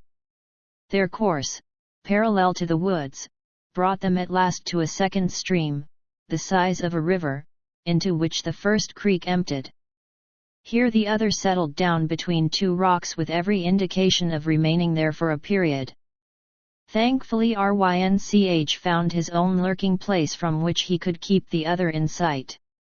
The light points gathered, hung in a small luminous cloud over the rocks. But Rynch had prudently withdrawn under a bush, and the scent of its aromatic leaves must have discouraged the sparks, for no such crown came to his sentry post. Drugged with fatigue, the younger man slept, awaking to full day, a fog of bewilderment and disorientation. To open his eyes to this blue-green pocket instead of to four dirty walls, was wrong. Remembering, he started up and slunk down the slope, angry at his failure. He found the other's track, not turning back as he had half feared, cleanly printed on level spots of wet earth eastward now. What was the purpose of the other's expedition? Was he going to use the open cut through which the river ran as a way of penetrating the wooded country? Now Rynch considered the problem from his own angle. The man from the spacer had made no effort to conceal his trail. In fact, it would almost seem that he had deliberately gone out of his way to leave boot prints on favorable stretches of ground. Did he guess that Rynch lurked behind, was now leading him on for some purpose of his own? Or were those traces left to guide another party from the camp? To advance openly up the stream bed was to invite discovery. Rynch surveyed the nearer bank.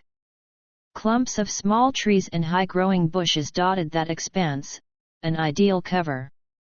He was hardly out of sight of the bush which had sheltered him when he heard the coughing roar of a water cat. And the feline was attacking an enemy, enraged to the pitch of vocal frenzy. Rynch ran a zigzag course from one clump of bush to the next. That sound of snarling, spitting hate ended in mid-cry as Rynch crawled to the river bank. The man from the spacer camp had been the focus of a three-prong attack from a female and her cubs. 3 red bodies were flat and still on the gravel as the off-worlder leaned back against a rock, breathing heavily. As Rynch sighted him, he stooped to recover the needler he had dropped, lurched away from the rock towards the water, and so blundered straight into another Jumalan trap.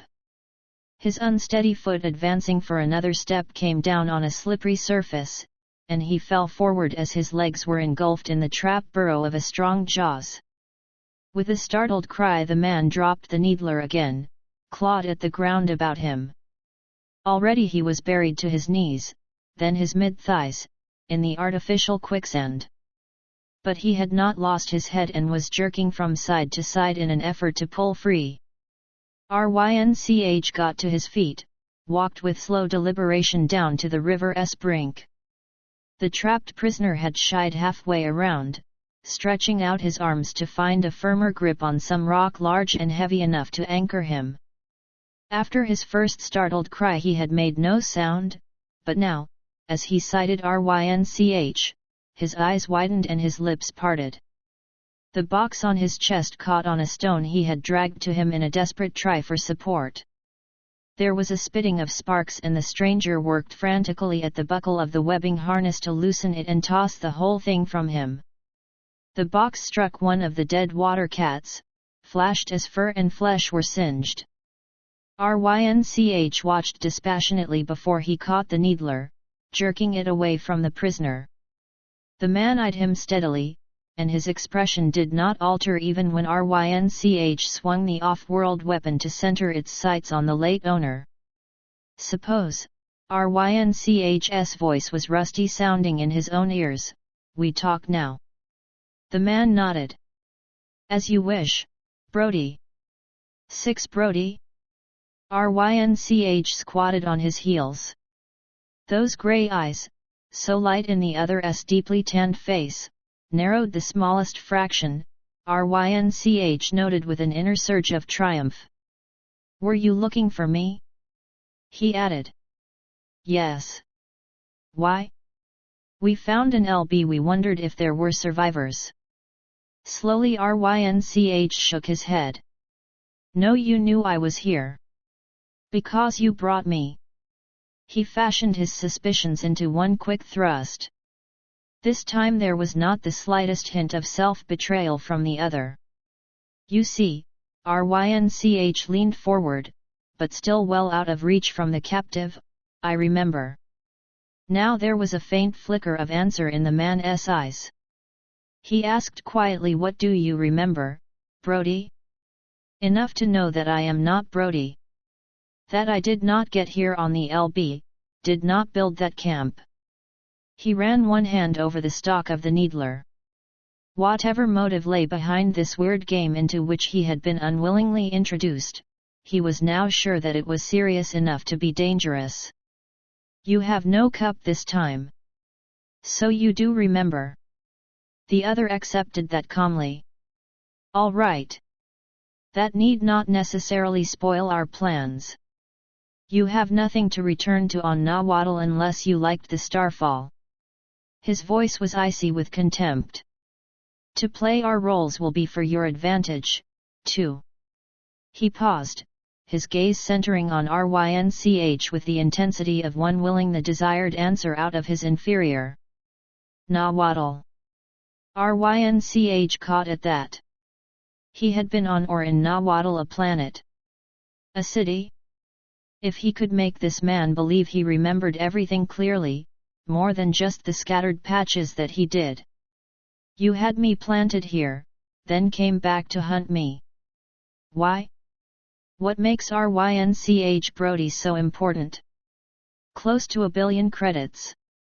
The man from the spacer leaned well back in the hole, his arms spread flat out on either side to keep his body from sinking deeper.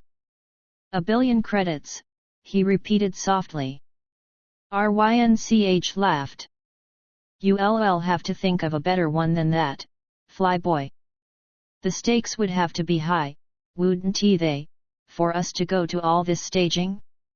You've been conditioned, Brody, illegally brain-channeled." To Rynch the words meant nothing. If they ever had, that was gone, lost in the maze of other things which had been blotted out of his mind by the Brody past. But he would not give the other the advantage of knowing his uncertainty. "You need a Brody for 1 billion credits. But you don't have a Brody now." To his surprise the prisoner in the earth trap laughed. "I'll have a Brody when he's needed. Think about a good share of 1 billion credits, boy, keep thinking of that hard." "I will. Thoughts alone won't work it, you know." For the first time there was a hint of some emotion in the man's voice. "You mean I need you?" "I don't think so. I've stopped being a plaque for someone to play across the board." That expression brought another momentary flash of hazy memory, a smoky, crowded room where men slid counters back and forth across tables, not one of Brody's edited recalls, but his own. Rynch stood up, started for the rise of the slope, but before he topped that he glanced back. The damaged comm box still smoked where its wearer had flung it. Now the man was already straining forward with both arms, trying to reach a rock just a finger space beyond. Lucky for him the burrow was an old one, uninhabited. In time he should be able to work his way out. Meanwhile there was the whole of a wide countryside in which Rynch could discover a hideout. No one would find him now against his will. He tried, as he strode along, to piece together more of his memories and the scanty information he had had from the Nahuatl man. So he had been brain-channeled, given a set of false memories to fit a Rynch Brody whose presence on this world meant 1 billion credits for someone. He could not believe that this was the spaceman's game alone, for hadn't he spoken of we? 1 billion credits. The sum was fantastic, the whole story unbelievable. There was a hot stab of pain on his instep. Rynch cried out, stamped hard. One of the clawed scavengers was crushed. The man leaped back in time to avoid another step into a swarming mass of them at work on some unidentifiable carrion. Staring down at the welter of scaled, segmented bodies and busy claws, he gasped. 3 dead water cats were near the man trapped in the pit. Bait to draw these voracious eaters straight to the prisoner. Rynch's empty stomach heaved. He swung around, ran across the grassy verge of the upper bank, hoping he was not too late.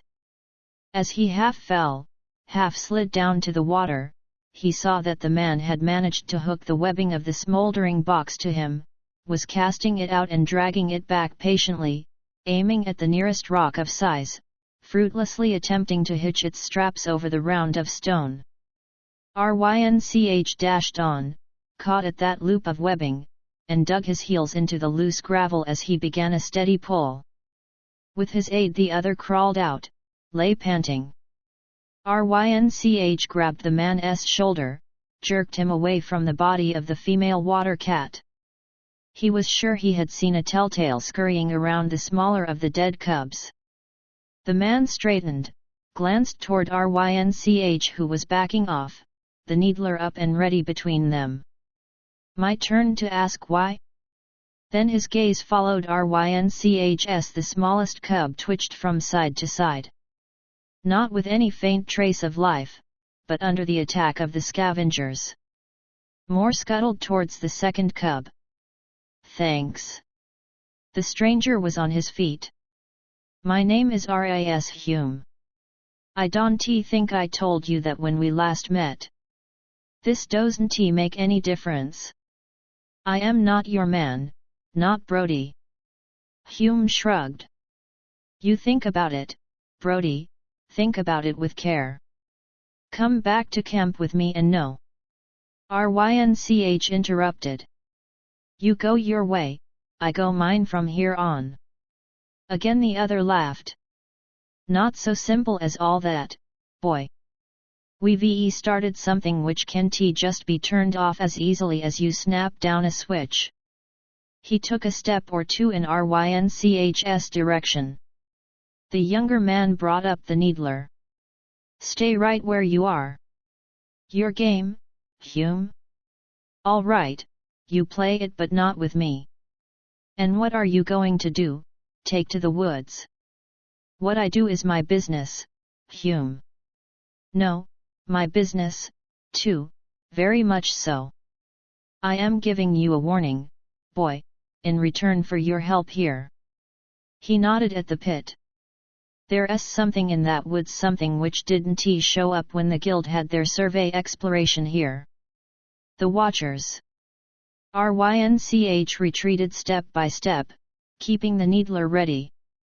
I saw them. You've seen them. Hume was eager. What do they look like? In spite of his desire to be rid of Hume, Rynch found himself answering that in detail, discovering that on demand he could recall minutely the description of the animal hiding in the tree, the one who had waited in the shelter, and those he had glimpsed drawing in about the LB clearing. No intelligence. Hume turned his head to survey the distant wood. The verifier reported no intelligence. These Watchers, you don't know them? No, nor do I like what you've seen of them, Brody. So I am willing to call a truce. The guild believed Jumala an open planet, our records accredited it so. If that is not true, we may be in for bad trouble. As an out hunter, I am responsible for the safety of 3 civs back there in the safari camp. Hume made sense, much as Rynch disliked admitting it. And the hunter must have read something of his agreement in his face, for now he nodded and added briskly, "Best place now is the safari camp. We'll head back at once. Only time had run out." A noise sounded with a metallic ring. Rynch whirled, needler cocked. A glittering ball about the size of his fist rolled away from contact with a boulder, came to rest in the deep depression of one of Hume's boot tracks, then another flash through the air, a clatter as a second ball spun across a patch of gravel. The balls seemed to appear out of the air. Displaying rainbow glints, they rolled in a semicircle about the two men. Rynch stooped, then Hume's fingers latched about his wrist, dragging his hand away from the globe. It was only then that he realized that sharp action had detached his attention from that ball he had wanted to take up. "Don't touch!" Hume barked. "And don't look at that too closely. Come along." He pulled Rynch forward through the yet unclosed arc of the globe circle. Hume teetered around the feasting scavengers and brought Rynch with him at a trot. They could hear behind them the plop and tinkle of more globes. Glancing back, Rynch saw one fall close to the bodies of the water cats. "Wait a minute." He pulled back against Hume's hold. Here was a chance to see what effect that crystal had on the clawed carrion eater. There was a change in the crystal, yellow now, then red as the few scraps of fur remaining on the rapidly disappearing body. "Look!" The pulsating carpet which had covered the dead feline ceased to move. But towards that spot rolled two more of the globes, approaching the scavengers. Now the clawed things were stirring, dropping away from their prey. They spread out in a patch, moved purposefully forward. Behind them, as guardians might head a flock, rolled three globes, flushing scarlet, then more. Hume's hand came up. From the cone tip of the ray tube spat a lance of fire, to strike the middle crystal. The beam was reflected into the block of scavengers. Scaled bodies, twisted, crisped, were ash. But the crystal continued to roll at the same pace. "Move!" Hume's other hand hit Rynch's shoulder, knocked him forward in an impetuous shove which nearly took him off his feet. Both men began to run.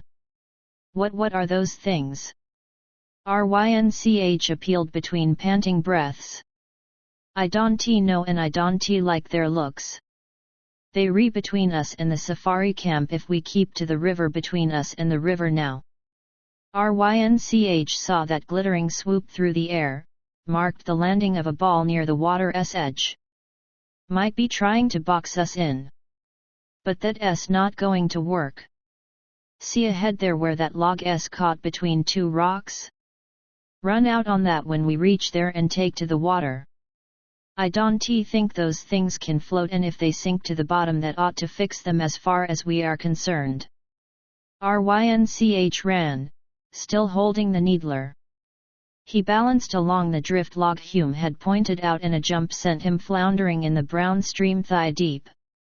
Hume joined him, his face grim. Downstream Rynch looked. One shape 2-3 clearly detailed where matching vegetation gave them no covering camouflage. The watchers had come out of the woods at last. A line of them were walking quietly and upright towards the humans, their blue-green fuzz covering like a mist under the direct rays of the Sunday. Quiet as they seemed at present, the things out of the Jumalan forest were a picture of sheer brute strength as they moved. "Let's get out of here fast." The men kept moving, and always after them padded that silent line of green-blue, pushing them farther and farther away from the safari camp, on towards the rising mountain peaks. Just as the globes had shaken the scavengers loose from their meal and sent them marching on, so were the humans being herded for some unknown purpose. At least, once the march of the beasts began, they saw and heard no more of the globes. And as they reached a curve in the river, Hume stopped, swung around, stood studying the line of decorously pacing animals. "We can pick them off with the needler or the ray." The hunter shook his head. "You don't kill," he recited the credo of his guild, "not until you are sure. There is a method behind this, and method means intelligence." Handling of XT creatures and peoples was a part of guild training. In spite of his devious game here on Jumala, Hume was guild educated and Rynch was willing to leave such decisions to him. The other held out the ray tube. "Take this, cover me, but don't use it until I say so. Understand?" He waited only for Rynch's nod before he started, at a deliberate pace which matched that of the beasts, back through the river shallows to meet them. But that advancing line halted, stood waiting in silence. Hume's hands went up, palm out. He spoke slowly in basic XT clicks friend. This was all Rynch could make out of that sing-song of syllables Rynch knew to be a contact pattern. The dark eye pits continued to stare. A light breeze ruffled the fuzz covering of wide shoulders, long muscular arms. Not a head moved, not one of those heavy, rounded jaws opened to emit any answering sound. Hume halted. The silence was threatening, a portending atmosphere spread from the alien things as might a tangible wave. For perhaps 2 breaths they stood so, man facing alien. Then Hume turned, walked back, his face set. Rynch offered him the ray tube. "Fight our way out?" "Too late. Look. Moving lines of blue-green coming down to the river. Not 5 or 6 now, a dozen 20. There was a small trickle of moisture down the side of the hunter's brown face. "We repent except straight ahead. But we going to fight?" Rynch protested. "No, move on." 7 It was some time before Hume found what he wanted, an islet in midstream lacking any growth and rising to a rough pinnacle. The sides were seamed with crevices and caves which promised protection for one's back in any desperate struggle. And they had discovered it none too soon, for the late afternoon shadows were lengthening. There had been no attack, just the trailing to herd the men to the northeast. And Rynch had lost the first tight pinch of panic, though he knew the folly of underestimating the unknown. They climbed with unspoken consent, going clear to the top, where they huddled together on a 4-foot tableland.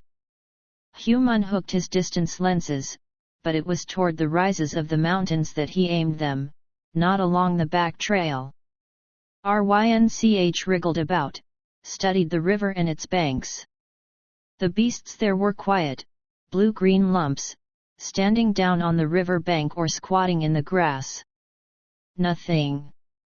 Hume lowered the lenses, held them before his broad chest as he still watched the peaks. "What did you expect?" Rynch snapped. He was hungry, but not hungry enough to abandon the islet. Hume laughed shortly. "I don't know. Only I am sure they are heading us in that direction. Look here," Rynch rounded on him. "You know this planet, you've been here before. I was one of the survey team that approved it for the guild. Then you must have combed it pretty thoroughly. How is it that you didn't know about them?" He gestured to their pursuers. "That is what I would like to ask a few assorted experts right about now," Hume returned.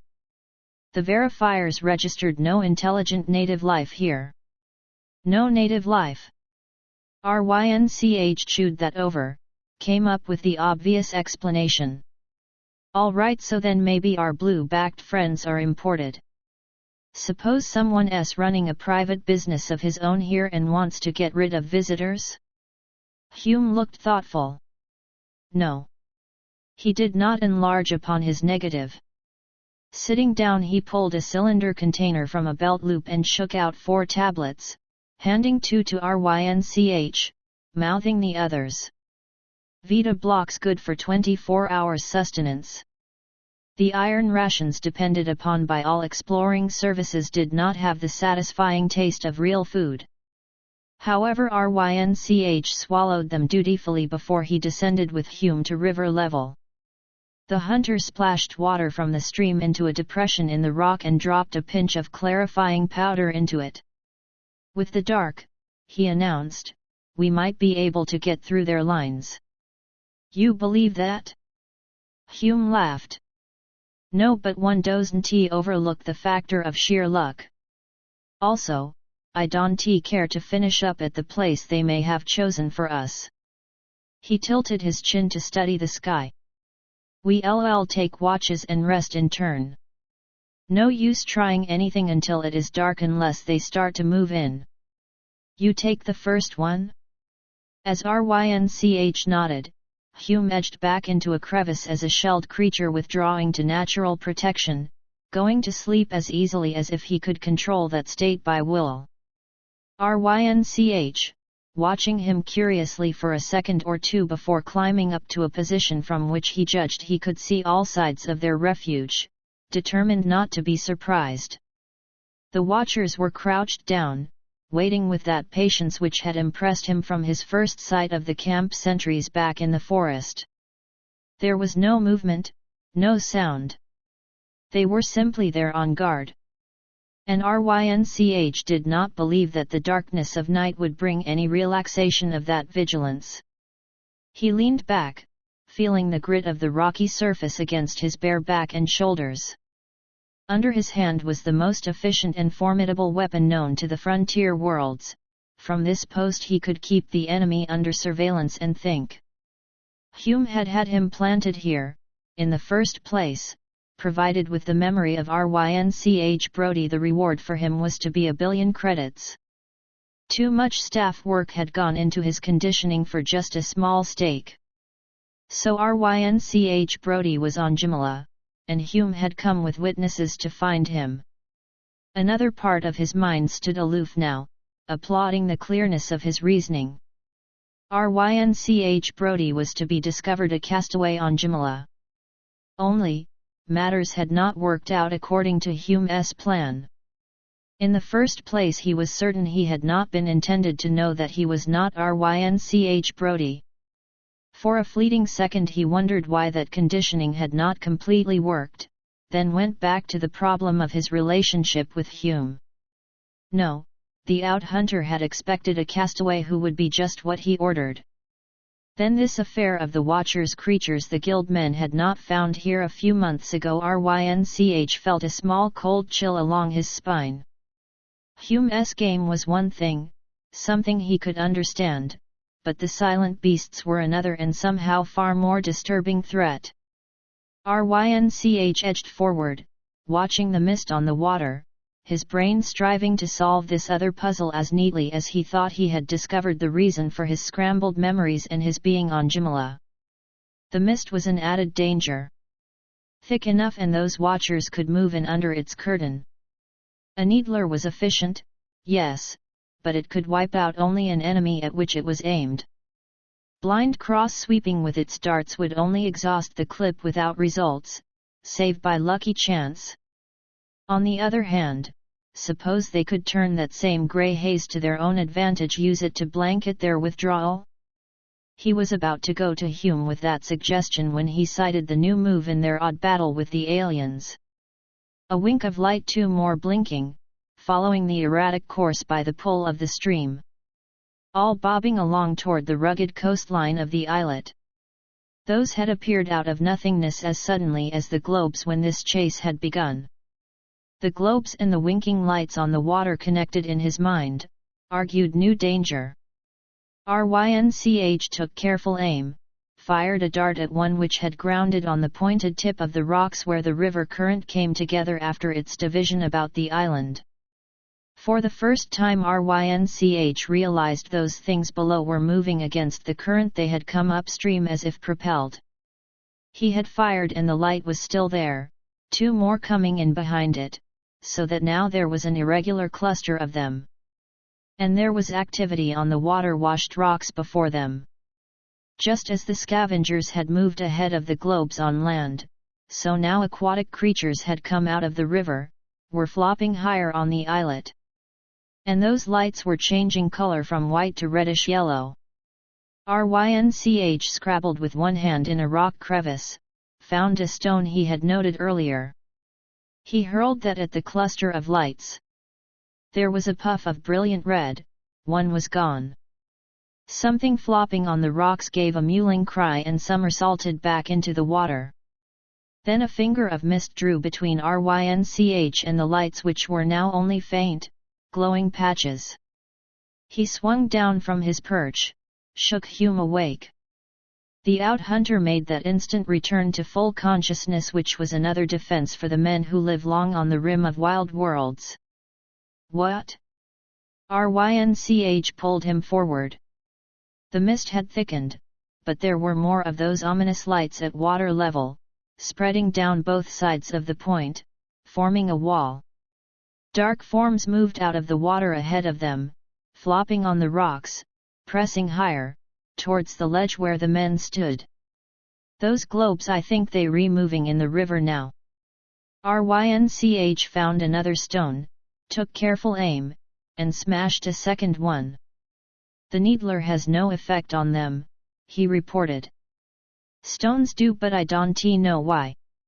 They searched about them in the crevices for more ammunition, laying up a line of fist-sized rocks, while the lights gathered in, spreading farther and farther down the shores of the islet.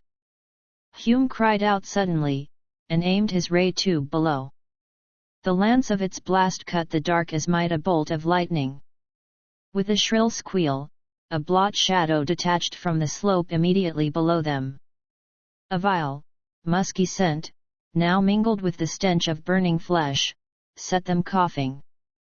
Water spider. Hume identified. If they are driving those out and up it. He fumbled at his equipment belt and then tossed an object downward to disintegrate in a shower of fiery sparks.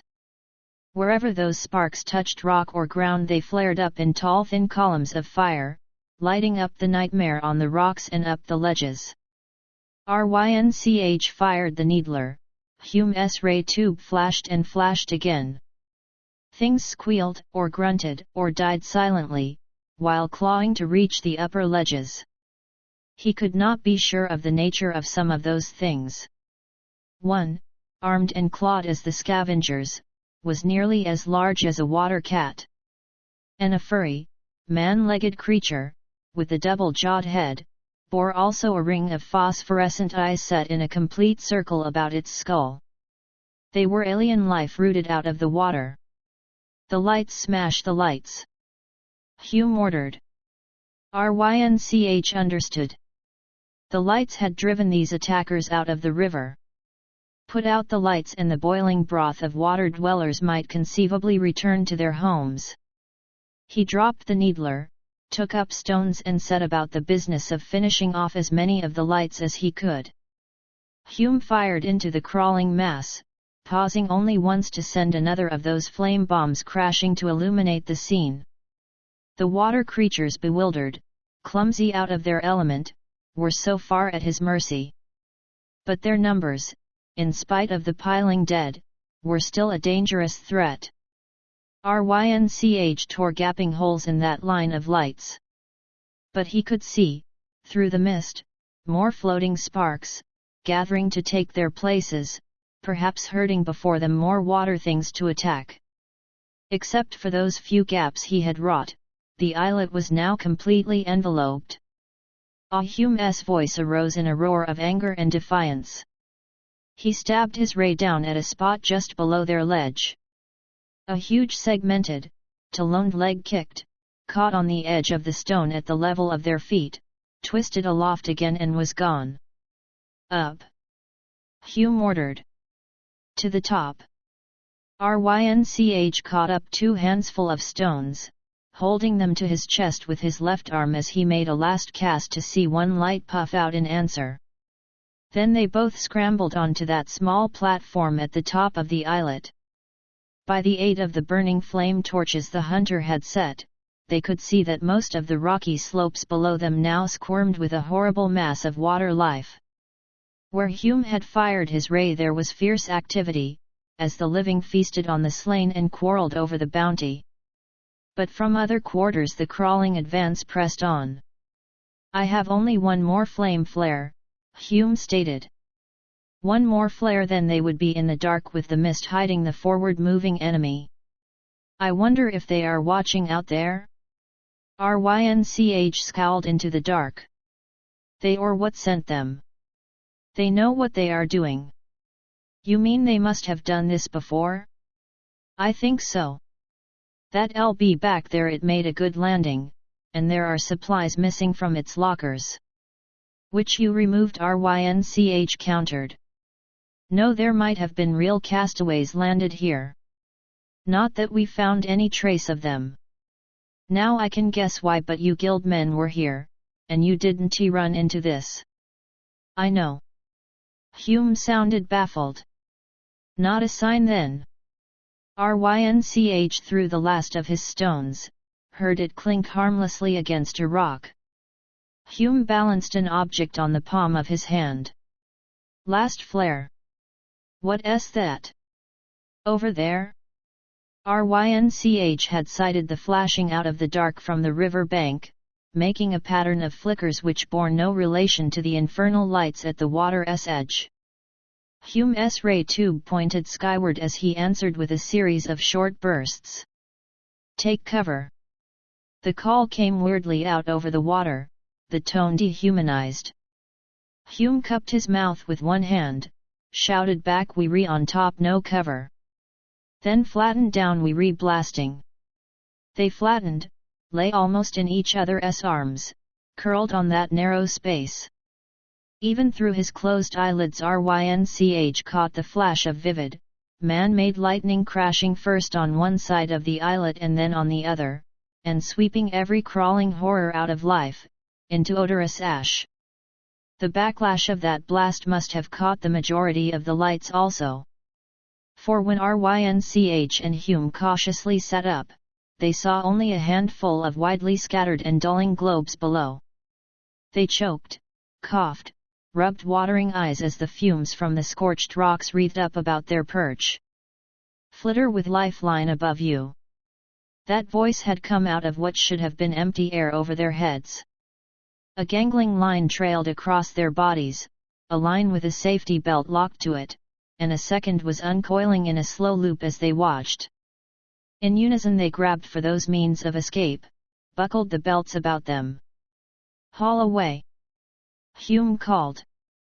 The lines tightened, their bodies swung up clear of the blasted river island, as their unseen transport headed for the eastern shore. A subdued but steady light all around him issued from stark grey walls.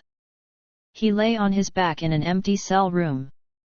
And he'd better be on the move before Darfo comes to enforce a rising order with a powerful kick or one of these backhanded blows which the Salakian used to reduce most humans to helpless obedience.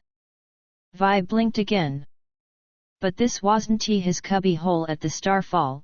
His nose as well as his eyes told him that. There was no hint of uncleanliness or corruption here. He sat up stiffly, looked down at his own body in dull wonder. The only covering on his bare, brown self was a wide, scaled belt and a loin cloth. Clumsy sandals shod his feet, and his legs, up to thigh level, were striped with healing scratches and blotched with bruises. Painfully, with mental processes as stiff as his arms and his legs, he tried to think back. Sluggishly, memory associated one picture with another. Last night or yesterday Rynch Brody had been locked in here. And here was one of the storage compartments of a spacer belonging to a man named Was. It had been Was' pilot in the flitter which snaked them from the river islet where the monsters had besieged them. This was a concealed, fortified Camp Was hideout. And he was a prisoner with a very uncertain future, depending upon the will of the Veep and a man named Hume. Hume, the out-hunter, had shown no surprise when Was stood up in the lamplight to greet the rescued. "I see you have been hunting." His eyes had moved from Hume to Rynch and back again. "Yes, but that does not matter. The hunter had returned impatiently. No? Then what does? This is not a free world, I have to report that. Get my civs off planet before something happens to them. I thought all safari worlds were certified as free, Was countered. This one isn't I don't know how or why. But that fact has to be reported and the civs lifted not so fast. Was' voice had been quiet, almost gentle. Such a report would interest the patrol, would it not? Of course Hume began and then stopped abruptly. Was smiled. You see complications already. I do not wish to explain anything to the patrol. Nor do you either, my young friend, not when you stop to think about what might result from such explanations. There wouldn't have been any trouble if you'd kept away from Jumala. Hume's control had returned, both voice and manner were under tight rein. Weren't Rovalt's reports explicit enough to satisfy you? I have risked a great deal on this project, Was replied. Also, it is well from time to time for a Veep to check upon his field operatives. Men do not grow careless when personal supervision is ever in mind. And it is well that I did arrive here, is it not, Hunter? Or would you have preferred remaining on that island?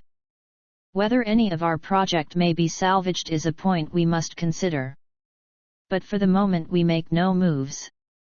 No, Hume, your civs will have to take their chances for a time. And if there is trouble? Hume challenged him. A report of an alien attack will bring in the patrol quickly enough. You forget Rovalt, Was corrected. The chance that one of your civs can activate and transmit from the spacer is remote, and Rovalt will see that it is impossible. You have picked up Brody, I see. Yes. No. What had possessed him at that moment to contradict? He had realized the folly of his outburst the moment Was had looked at him. This becomes more interesting, the Veep had remarked with that deceptive gentleness. You are Rynch Brody, cast away from the Largo Drift, are you not? I trust that Hunter Hume has made plain to you our concern with your welfare, gentle Homo Brody. I am not Brody. Having taken the leap into the dangerous truth, he was stubborn enough to continue swimming. I find this enlightening indeed. If you are not Brody, then who are you? That had been it. At that moment he couldn't have told Was who he was, explain that his patchwork of memories had gaping holes. And you, Hunter, Was' reptilian regard had moved again to Hume, perhaps you have an adequate explanation for this discovery. None of his doing, he burst out. I remembered some inexplicable emotion made Rynch defend Hume then. Hume laughed, and there was a reckless edge to that sound.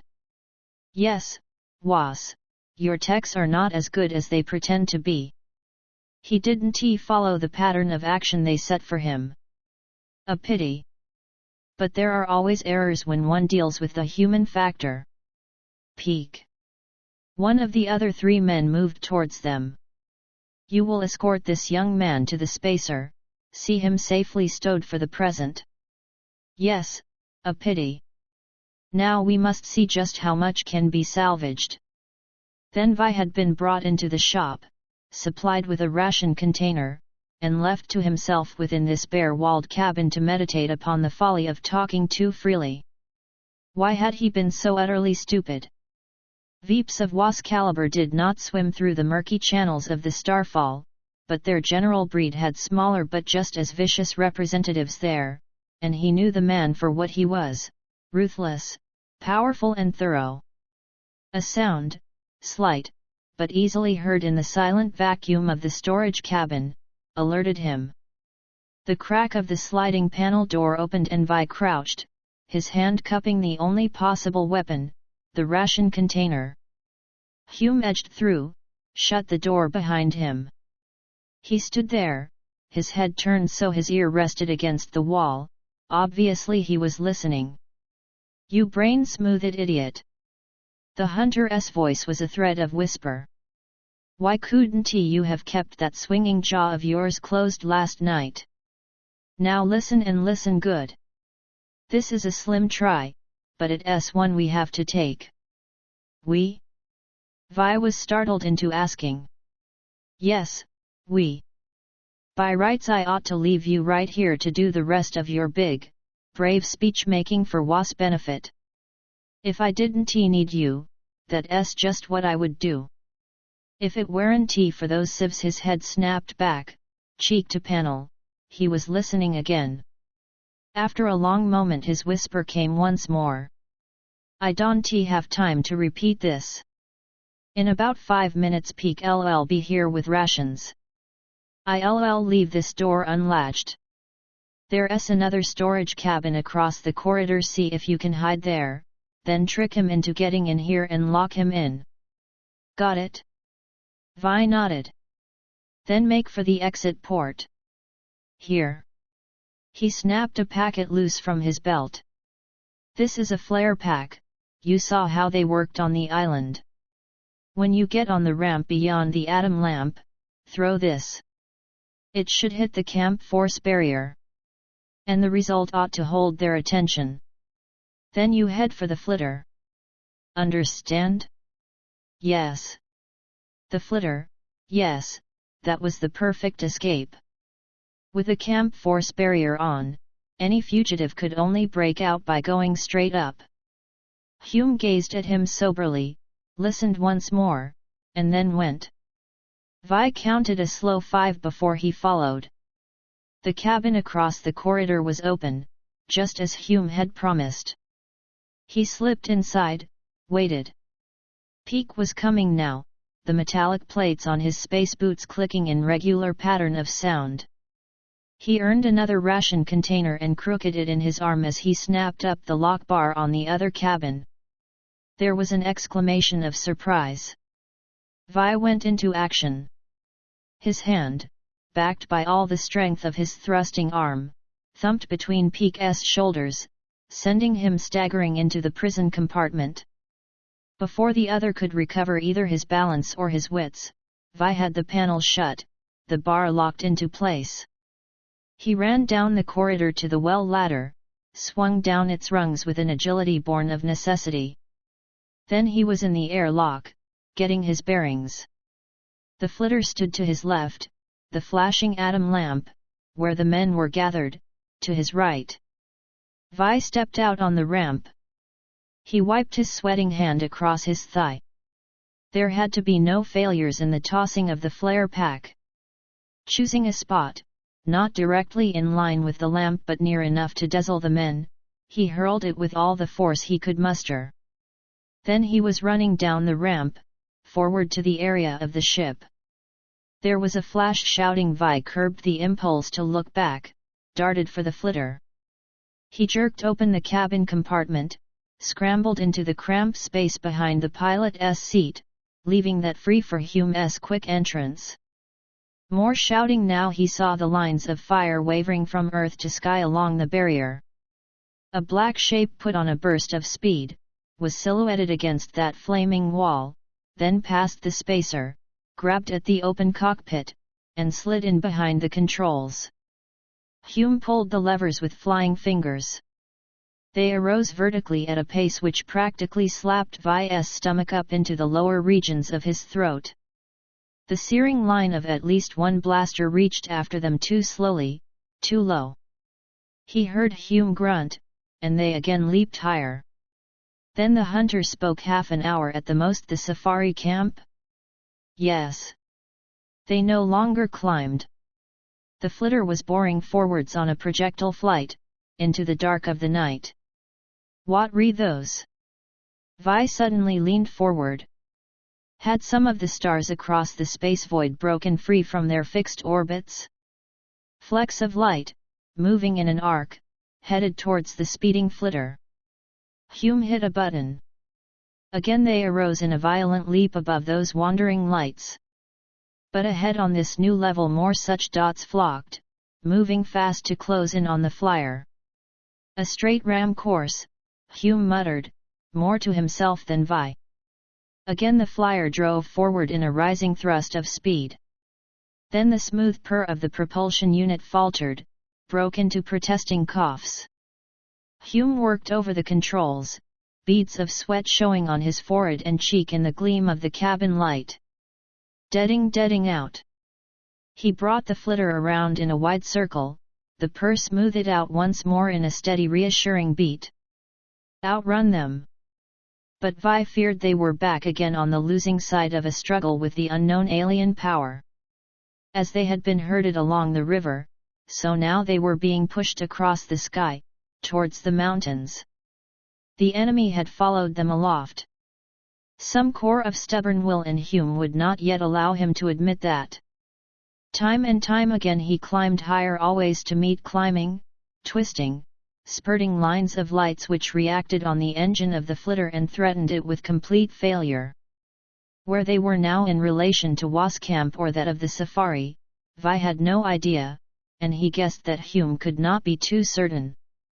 Hume switched on the flitter's comm unit, tried a channel search until he picked up a click of signal, the automatic reply of the safari camp. His fingertip beat out in return the danger warning, then the series of code sounds to give an edited version of what must be guarded against. Was has a man in your camp. His skin is in just as much danger as the rest. He may not relay it to the patrol, but he'll keep the force barrier up, and the civs inside. Anything else would be malicious neglect and a murder charge when the guild check tape goes in. This call is on the spacer tape now and will be a part of that. He can possibly alter such a report, and he knows it. This is the best we can do now. We re close to the mountains, aren't we? Do you know much about this part of the country? Vi persisted. Hume's knowledge might be their only hope. Flew over the range twice. Nothing to see. But there has to be something there. If there is, it didn't show up during our survey. Hume's voice was dull with fatigue. You a guild man, you've dealt with alien life forms before. The guild doesn't deal with intelligent aliens. That SXT patrol business. We don't land on any planet with unknown intelligent life forms. Why should we court trouble? Couldn't run a safari in under those conditions? XT certified Jumala as a wild world. Our survey confirmed that. Someone or something landed here after you left. I don't believe so. This is too well organized an action. And since we have a satellite guard in space, any ship landing would be taped and recorded. No such record appeared on the guild screens. One small spacer such as Was could slip through by knowing procedure just as he did. But to land all those beasts and equipment they need a regular transport. No, this must be native. Hume leaned forward again, flipped a switch. A small red light answered on the central board. Radar worn off, he explained. So they wouldn't end up smeared against some cliff face anyway. Which was only small comfort amid terrifying possibilities. Hume had taken the precaution just in time. The light blinked faster, and the speed of the flyer was checked as the automatic control triggered by the worn-off came into command. Hume's hands were still on the board, but a system of relays put safety devices into action with a speed past that which a human pilot could initiate. They were descending and had to accept that, since the worn-off, operating for the sake of the passengers, had ruled that move best. The directive would glide the flitter to the best available landing. It was only moments before the shock gear did touch surface. Then the engine was silent. This is it, Hume observed. What do we do now? Vi wanted to know. Wait. For what? Hume consulted his planet time watch in the light of the cabin. We have about an hour until dawn if dawn arrives here at the same time it does in the plains. I don't propose to go out blindly in the dark. Which made sense. Except that to sit here, quietly, in their cramped quarters, not knowing what might be waiting outside, was an ordeal Vi found increasingly harder to bear. Maybe Hume guessed his discomfort, maybe he was following routine procedure. But he turned, thumbed open one of the side panels in Vi's compartment, and dug out the emergency supplies. 9 They sorted the crash rations into small packs. A blanket of the water-resistant, feather-heavy Ozakian spider silk was cut into a protective covering for Vi. That piece of tailoring occupied them until the graying sky permitted them a full picture of the pocket in which the flitter had landed. The dark foliage of the mountain growth was broken here by a ledge of dark blue stone on which the flyer rested. To the right was a sheer drop, and a landslip had cut away the ledge itself a few feet behind the flitter. There was only a steadily narrowing path ahead, slanting upward. "Can we take off again?" Vi hoped to be reassured that such a feat was possible. "Look up." Vi backed against the cliff wall, stared up at the sky. Well above them those globes still swam in unwearied circles, commanding the air lanes. Hume had cautiously approached the outer rim of the ledge, was using his distance glasses to scan what might lie below. No sign yet. Vi knew what he meant. The globes were overhead, but the blue beasts, or any other fauna those balls might summon, had not yet appeared. Shouldering their packs they started along the ledge. Hume had his ray tube, but Vi was weaponless, unless somewhere along their route he could pick up some defensive inoffensive arm. Stones had burst the lights of the islet, they might prove as effective against the blue beasts. He kept watch for any of the proper size and weight. The ledge narrowed, one shoulder scraped the cliff now as they rounded a pinnacle to lose sight of the flitter. But the globes continued to hover over them. "We are still traveling in the direction they want," Vi speculated. Hume had gone to hands and knees to negotiate an ascent so steep he had to search for head and toe holds. When they were safely past that point they took a breather, and Vi glanced aloft again. Now the sky was empty. "We may have arrived, or are about to do so," said Hume. "Where?" Hume shrugged. "Your guess is as good as mine. And both of us can be wrong." The steep ascent did not quite reach the top of the cliff around the face of which the ledge curled. Instead their path now leveled off and began to widen out so that they could walk with more confidence. Then it threaded into a crevice between two towering rock walls and sloped downward. A path unnaturally smooth, Vi thought, as if shaped to funnel wayfarers on. And they came out on the rim of a valley centered with a wood-encircled lake. They stepped from the rock of the passage onto a springy turf which gave elastically to their tread. Vi's sandal struck a round stone. It started from its bed in the black-green vegetation, turned over so that round pits stared eyelessly up at him. He was faced by the fleshless grin of a human skull. Hume went down on one knee, examined the ground growth, gingerly lifted the lace of vertebrae forming a spine. That ended in a crushed break which he studied briefly before he laid the bones gently back into the concealing cover of the mossy stuff. That was done by teeth. The cup of Green Valley had not changed, it was the same as it had been when they had emerged from the crevice. But now every clump of trees, every wind-rippled mound of brush promised cover. Vi moistened his lips, diverted his eyes from the skull. "Weathered," Hume said slowly, "must have been here for seasons, maybe planet years. A survivor from the LB? Yet this spot lay days of travel from that clearing back in the plains. How did he get here? Probably the same way we would have, had we not holed up on that river island. Driven. Perhaps the lone human on Jumala herded up into this dead-end valley by the globes or the blue beasts. This process must have been in action for some time. Why? I can give you 2 reasons." Hume studied the nearest trees narrowly. "First, for some purpose, whatever we are up against wants all interlopers moved out of the lowlands into this section, either to imprison them, or to keep them under surveillance. Second, he hesitated. Vi's own imagination supplied a second reason, a revolting one he tried to deny to himself even as he put it into words that broken spine food. Vi wanted Hume to contradict him, but the hunter only glanced around, his expression already sufficient answer. Let us get out of here. Vi was fighting down panic with every ounce of control he could summon, trying not to bolt for the crevice. But he knew he could not force himself any farther into that sinister valley. If we can. Hume's words lingered direly in his ears. Stones had smashed the globes by the river.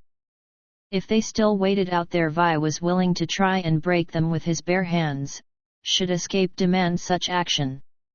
Hume must have agreed with those thoughts. He was already taking long strides back to the cliff entrance. But that door was closed. Hume's foot, raised for the last step toward the crevice corridor, struck an invisible obstruction. He reeled back, clutching at Vi's shoulder. Something's there. The younger man put out his hand questingly. What his fingers flattened against was not a tight, solid surface, but rather an unseen elastic curtain which gave a little under his prodding and then drew taut again. Together they explored by touch what they could not see. The crevice through which they had entered was now closed with a curtain they could not pierce or break. Hume tried his ray tube. They watched thin flame run up and down that invisible barrier, but not destroy it. Hume reloaded the tube. Their trap is sprung. There may be another way out. But Vi was already despondently sure there was not. Those who had rigged this trap would leave no bolt holes. But because they were human and refused to accept the inevitable without a fight, the captives set off, not down into the curve of the cup, but along its slope. Tongues of brush and tree clumps brought about detours which forced them slowly downward. They were well away from the crevice when Hume halted, flung up a hand in silent warning. Vi listened, trying to pick up the sound which had alarmed his companion. It was as Vi strained to catch a betraying noise that he was first conscious of what he did not hear. In the plains there had been squeaking, humming, chitterings, the vocalizing of myriad grass dwellers. Here, except for the sighing of the wind and a few insect sounds, nothing. All inhabitants bigger than a Jumalan fly might have long ago been rooted out of the land. To the left. Hume faced about. There was a heavy thicket there, too stoutly grown for anything to be within its shadow. Whatever moved must be behind it. Vi looked about him frantically for anything he could use as a weapon. Then he grabbed at the long bush knife in Hume's belt sheath. 18 inches of tri-fold steel gleamed wickedly, its hilt fitting neatly into his fist as he held it point up, ready. Hume advanced on the bush in small steps, and Vi circled to his left a few paces behind. The hunter was an expert with ray tube. That, too, was part of the necessary skill of a safari leader. But Vi could offer other help. He shrugged out of the blanket pack he had been carrying on his back, tossed that burden ahead. Out of cover charged a streak of red, to land on the bait. Hume blasted, was answered by a water cat's high-pitched scream. The feline writhed out of its life in a stench of scorched fur and flesh. As Vi retrieved his clawed pack, Hume stood over the dead animal. Odd. He reached down to grasp a still twitching foreleg, stretched the body out with a sudden jerk. It was a giant of its species, a male, larger than any he had seen. But a second look showed him those ribs starting through mangy fur in visible hoops, the skin tight over the skull, far too tight. The water cat had been close to death by starvation, its attack on the men probably had been sparked by sheer desperation. A starving carnivore in a land lacking the normal sounds of small birds and animal life, in a valley used as a trap. No way out and no food. Vi fitted one thought to another out loud. Yes. Pin the enemy up, let them finish off one another. But why? Vi demanded. Least trouble that way. There are plenty of water cats down on the plains. All of them couldn't be herded up here to finish each other off, it would take years, centuries. This one's capture may have been only incidental, or done for the purpose of keeping some type of machinery in working order, Hume replied. I don't believe this was arranged just to dispose of water cats. Suppose this was started a long time ago, and those who did it are gone, so now it goes on working without any real intelligence behind it. That could be the answer, couldn't it? Some process triggers into action when a ship sets down on this portion of Jumala, maybe when one planet's under certain conditions only. Yes, that makes sense. Only why wasn't the first patrol explorer flaming in here caught? And the survey team, we were here for months, cataloging, mapping, not a whisper of any such trouble. That dead man, he's been here a long time. And when did the Largo drift disappear? 5-6 years ago. But I can't give you any answers. I have none. It began as a low hum, hardly to be distinguished from the distant howling of the wind. Then it slid upscale until the thin wail became an ululating scream torturing the ears, dragging out of hiding those fears of a man confronting the unknown in the dark. Hume tugged at Vi, drew the other by force back into the brush. Scratched, laced raw by the whip of branches, they stood in a small hollow with the drift of leaves high about their ankles. And the hunter pulled into place the portions of growth they had dislodged in their passage into the thicket's heart. Through gaps they could see the opening where lay the body of the water cat. The wail was cut off short, that cessation in itself a warning. Vi's body, touching earth with knee and hand as he crouched, picked up a vibration. Whatever came towards them walked heavily. Did the smell of death draw it now? Or had it trailed them from the closed gate? Hume's breath hissed lightly between his teeth. He was sighting the ray tube through a leaf gap. A snuffling, heavier than a man's panting. A vast blot, which was neither clearly paw nor hand, swept aside leaves and branches on the other side of the small clearing, tearing them casually from the shrubs. What shuffled into the open might be a cousin of the blue beasts. But where they had given only an impression of brutal menace, this was savagery incarnate. Taller than Hume, but hunched forward in its necklace outline, the thing was a monster. And over the round of the lower jaw, tusks protruded in ugly promise. Being carnivorous and hungry, it scooped up the body of the water cat and fed without any prolonged ceremony.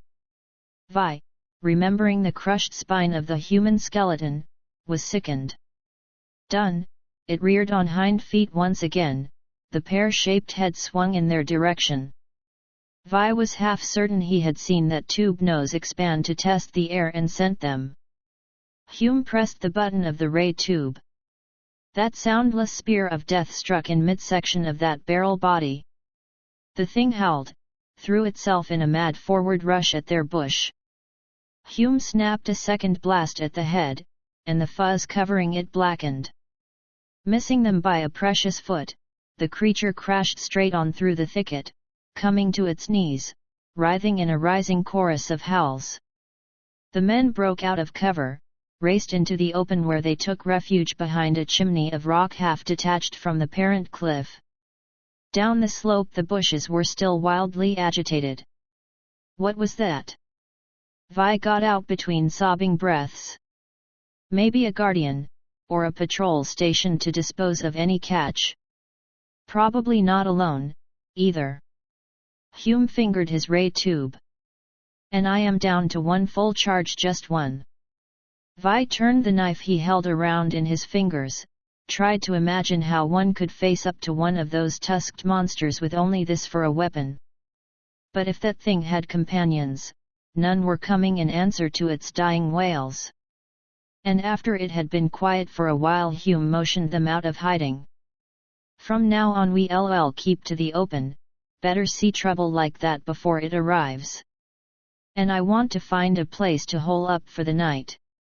They trailed along the steep upper slope and in time found a place where a now dried stream had once formed a falls. The empty watercourse provided an overhang, not quite a cave, but shelter. Gathering brush and stones, they made a barricade and settled behind it to eat sparingly of their rations. Water, a whole lake of it down there. The worst of it is that a water supply in a dry country is just where hunters congregate. That lake's entirely walled in by woodland and provides cover for 1,000 ambushes. "We might find a way out before our water bulbs fail," Vi offered. Hume did not answer directly. "A man can live for quite a while on very thin rations, and we have tablets from the Flitter emergency supplies. But he can't live long without water. We have 2 bulbs. With stretching that is enough for 2 days, maybe 3. We ought to get completely around the cliffs in another day. And if we do find a way out, which I doubt, we're still going to need water for the trek out. It's right down there waiting until our need is greater than either our fear or our cunning." Vi moved impatiently, his blanket-clad shoulders scraping the rock at their backs. "You don't think we have a chance? We aren't dead. And as long as a man is breathing, and on his feet, with all his wits in his skull, he always has a chance." Ive blasted off-world with odds stacked high on the other side of the board. He flexed that plast-of-flesh hand which was so nearly human and yet not by the fraction which had changed the course of his life. Ive lived on the edge of the big blackout for a long time now. After a while you can get used to anything. "One thing I would like to get at the one who set this trap," commented Vi. Hume laughed with dry humor. "After me, boy, after me. But I think we might have to wait a long time for that meeting." Vi crawled weakly from the area of a rock outcrop. The sun, reflected from the cliff side, was a lash of fire across his emaciated body. His swollen tongue moved a pebble back and forth in his dry mouth. He stared dimly down the slope to that beckoning platter of water open under the sun, rimmed with the deadly woodland. What had happened?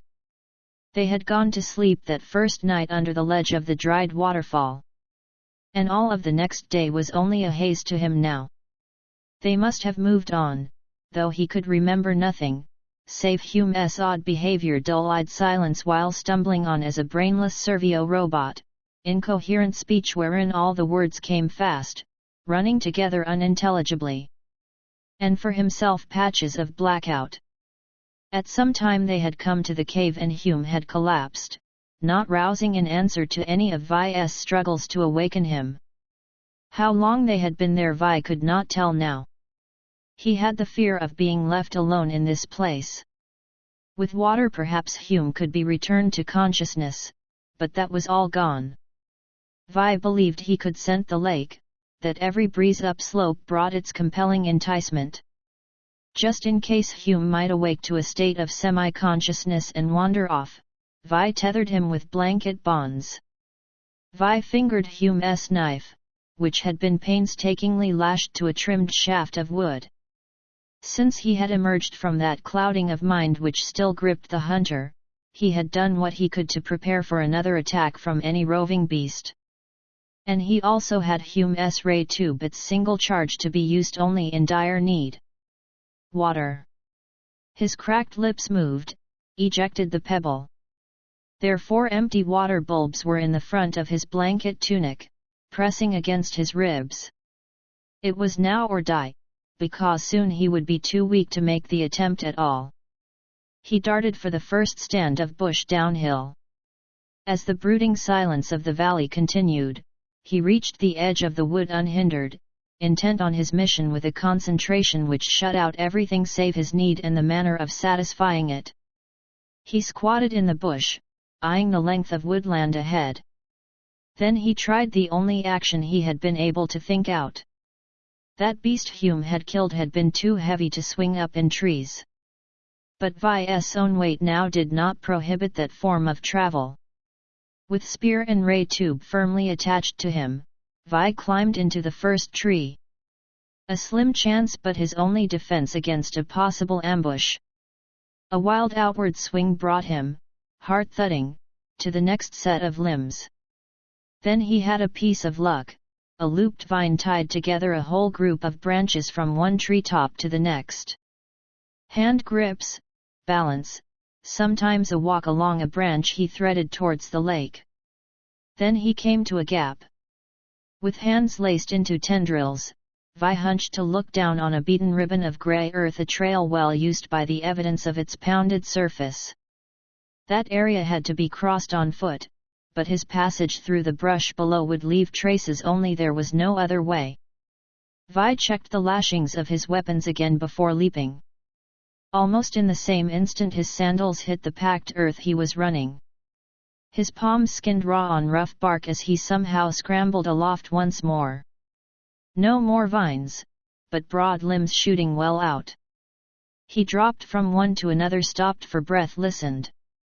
The dark gloom of the wood was broken by sunlight.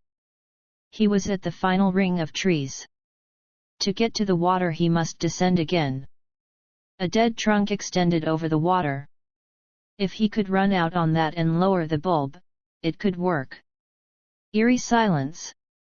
No flying things, no tree-dwelling reptiles or animals, no disturbance of any water creature on the unruffled surface of the lake. Yet the sensation of life, inimical life, lurking in the depths of the wood, under the water, bore in upon him. Vi made the light leap to the bole of the dead tree, balanced out on it over the water, moving slowly as the trunk settled a little under his weight. He hunkered down, brought out the first bulb tied fast to a blanket string. The water of the river had been brown, opaque. But here the liquid was not so cloudy. He could see snags of dead branches below its surface. And something else. Down in those turgid depths he made out a straight ridge running with a trueness of line which could not be nature's unassisted product. That ridge joined another in a squared corner. He leaned over, strained his eyes to follow through the murk the farther extent of those two ridges. Looked along both pointed protuberances aimed at the surfaces of the lake, like fangs in an open jaw. Down there was something artificially fashioned which might be the answer to all their questions. But to venture into the lake himself he could not do it. If he could bring the out-hunter to his senses, the other might find the solution to this puzzle. Vi filled his bulbs, working speedily, but still studying what he could see of the strange erection under the lake. He thought it was curiously free of silt, and its color, as far as he could distinguish, allowing for the dark hue of the water, was light gray, perhaps even white. He lowered his last bulb. Down in the bleached forest of dead branches, well to one side of the mysterious walls, there was movement, a slow rolling of a shadow so hidden by a stirring of bottom mud that Vi could not make out its true form. But it was rising to the bulb. Vi hated to lose a single precious drop. Once he might have the luck to make this journey unmolested, a second time the odds could be too high. A flash, the slowly rising shadow was transformed into a whizzing spear of attack.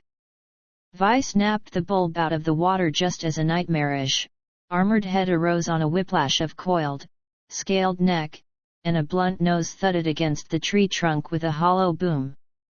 Vi clung to his perch as the thing flopped back into deeper water from a froth of beaten foam, leaving a patch of odorous scum and slime to bracelet the waterlogged wood. He ran for the shelter of the trees to get away. This time there was no rear, no thump of feet in warning. Out of the ground itself, or so it seemed to Vi's startled terror, reared one of the tusked beasts. To reach his tree and its dubious safety he had to wind past that chimera. And the creature waited with a semblance of ease for him to come to it. Vi brought around his spear.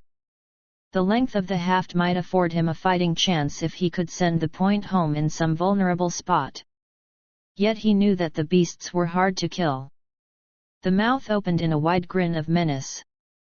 Vi noted a telltale tightening of shoulder muscles. It was going to rush for him now with those clawed forepaws out to rip. To wait was to court disaster. Vi shouted, his battle cry piercing the silence of the lake and wood. He sprang, aiming the spear point at the beast's protuberant belly, and then swerved to the side as the knife bit home, raking his weapon to open a gaping wound. The spear was jerked from Vi's hold as both those taloned paws closed on it. Then the creature pulled it free, snapped the haft in two. Vi fired a short blast from the ray tube before it could turn on him, saw fur fuzz afire, as he ran for the tree. Beneath its branches he looked back. The beast was pawing at the burning fur on its head, and he had perhaps a second or two. He jumped and his fingers caught on the low-hanging branch, then he made a superhuman effort, was up out of the path of the thing which rushed blindly for the tree, shrieking in frenzied complaint. The huge body crashed against the trunk with force which nearly shook Vi from his hold. As the giant forepaws belabored the wood, strove to lift the body from the ground, Vi worked his way out on another branch. In the end it was the shaking of that limb under him which aided his swing to the next tree. And from there he traveled recklessly, intent only on getting out of the woods as fast as he could. By the noise the beast was still assaulting the tree, and Vi marveled at its vitality, for the belly wound would long ago have killed any creature he knew. Whether it could trace his flight aloft, or whether its howls would bring more of its kind, he could not guess, but every second he could gain was all important now. At the gap over the trail he hesitated. That path ran in the direction of the open, and to go on foot meant the possibility of greater speed. Vi slipped from the bough, hit the ground, and ran. His ragged lungs full of air came in great gasps and he doubted if he could take the exertion of more tree travel now. He raced down the path. Those mewling cries were louder, he was sure of it. Now he heard the thump of the beast's blundering pursuit behind him. But its bulk and hurt slowed it. In the open he could find cover behind a rock, use the ray again. The trees began to thin. Vi summoned power for a last burst of speed, came out of the shadow of the wood as might a dart expelled from a needler. Before him, upslope, was the closed door of the valley. And moving in from the left was another of the blue beasts. He could not retreat to the trees. But the newcomer was moving with the same ponderous self-confidence its fellow had shown earlier. Vi dodged right, headed for the rocks by the gap. As he pulled himself into that temporary fortification, the wounded beast dragged out of the woods below. He thought it was blind, yet some instinct drove it after him. Shaking from fatigue, Vi steadied his forearm on the top of the rock, brought up the ray tube. Less than 2 yards away now was the deceptively open mouth of the gap. If he threw himself at that, would the elasticity of the unseen curtain hurl him back into the claws of the enemy? He fired his blast at the head of the unwounded beast. It screeched, threw out its arms, and one of those paws struck against its wounded fellow. With a cry, that one flung itself at its companion in the hunt, and they tangled in a body-to-body battle terrible in its utter ferocity. Vi edged along the cliff determined to reach the cave and Hume. And the two blue things seemed intent on finishing each other off. The one from the wood was done, the fangs of the other ripping out its throat. Tearing viciously the victor made sure of its kill, then its seared head came up, swung about to face Vi. He guessed it was aware of his movements whether it could see or not. But he was not prepared for the speed of its attacking lunge. Heretofore the creatures had given the impression of brute strength rather than agility. And he had been almost fatally deceived. He jumped backwards, knowing he must elude that attack, for he could not survive hand-to-hand combat with the alien thing. There was a moment of dazed disorientation, a weird sensation of falling through unstable space in which there had never been and never would be firm footing again. He was rolling across rock outside the curtain of the gap. He sat up, the feeling of being adrift in unmeasurable nothingness making him sick, to watch mistily as the blue beast came to a halt. Whimpering it turned, but before it reached the level of the woods, it sagged to its knees, fell face forward and was still, a destructive machine no longer controlled by life. Vi tried to understand what had happened. He had somehow broken through that barrier which made the valley a prison. For a moment all that mattered was his freedom. Then he looked apprehensively behind him along the road to the open, more than half expecting to see a gathering of the globes, or of the less impressive lowland beasts that acted as herders. But there was nothing. Freedom. He dragged himself to his feet. Free to go. He slipped Hume's ray tube back into his belt. Hume was still in the valley. Vi rubbed his shaking hands across his face. Through the barrier and free, but Hume was back there, without a weapon, defenseless against any questing beast able to nose him out. Sickly, without water and protection, he was a dead man even while he still breathed. Keeping one hand against the wall of the gap in support, Vi started to walk, not out of the gap towards the distant lowlands, but back into the valley, forcing himself to that by his will alone and screaming inside against such suicidal folly. He put out his hand tentatively when he reached the 2 points of rock where that curtain had hung. There was no obstruction, the barrier was down. He must get back to Hume. Still keeping his wall hold, Vi lurched through the gate, was once more in the valley. He stood swaying, listening. But once again there was silence, not even the wind moved through trees or bushes. Placing one foot carefully before the other, he went on towards Hume's cave. The haze which had clouded his thinking processes since that first morning's awakening in this bowl was gone now. Except for the physical weakness that weighted his body, he felt once more entirely alive and alert. Wriggling in the cave's entrance was the hunter.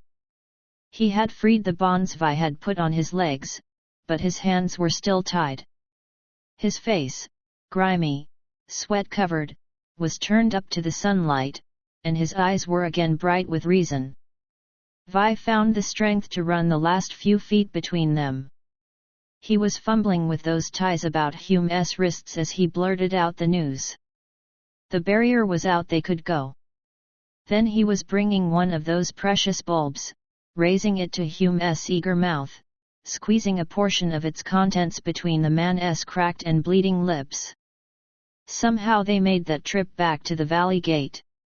When they saw their goal, Hume broke from Vi's hold, tottered forward with a cry not far removed from a sob.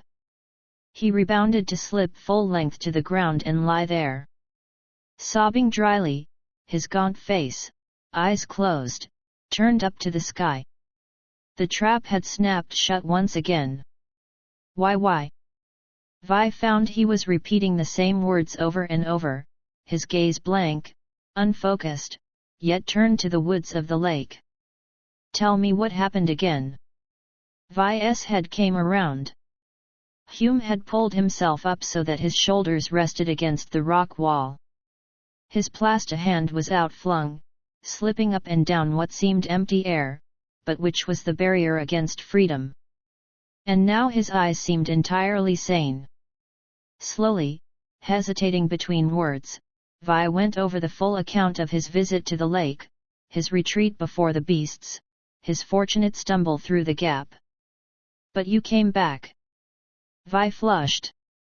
He was not going to try to explain that. Instead he said, if it went away once, it can again.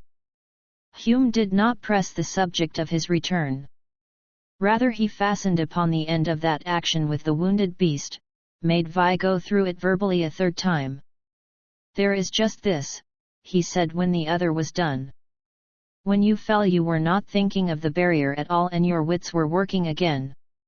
You had come out of the days we both had. Vi tried to remember, decided that the hunter was correct. He had been trying to elude the charge of the beast, only, fear and that desperate desire had occupied his mind at that moment. But what did that signify? To test just what he did not know, he crawled now to Hume's side, put up his own hand to the space where the plastiflesh palm slid back and forth on nothingness. But he almost fell on his face, forward into the gap. Where he had been expecting the resistance of the unseen curtain, there had been nothing at all. He turned to Hume with the expression of a man who had been stunned by an unexpected blow. "Xi, it is open for you." Hume broke the quiet first. His eyes were very bleak in his bony face. Vi stood up, took one step and was on the other side of the curtain where Hume's hand still found substance. He came back with the same lack of hindrance. Yes, to him there was no longer a barrier. But why him when Hume was still a prisoner? The hunter raised his head so his eyes could meet Vi's with the authority of an order. "Go, get away while you can." Instead, Vi dropped down beside the other. "Why?" he asked baldly. And then the most obvious of all answers came. He glanced at Hume.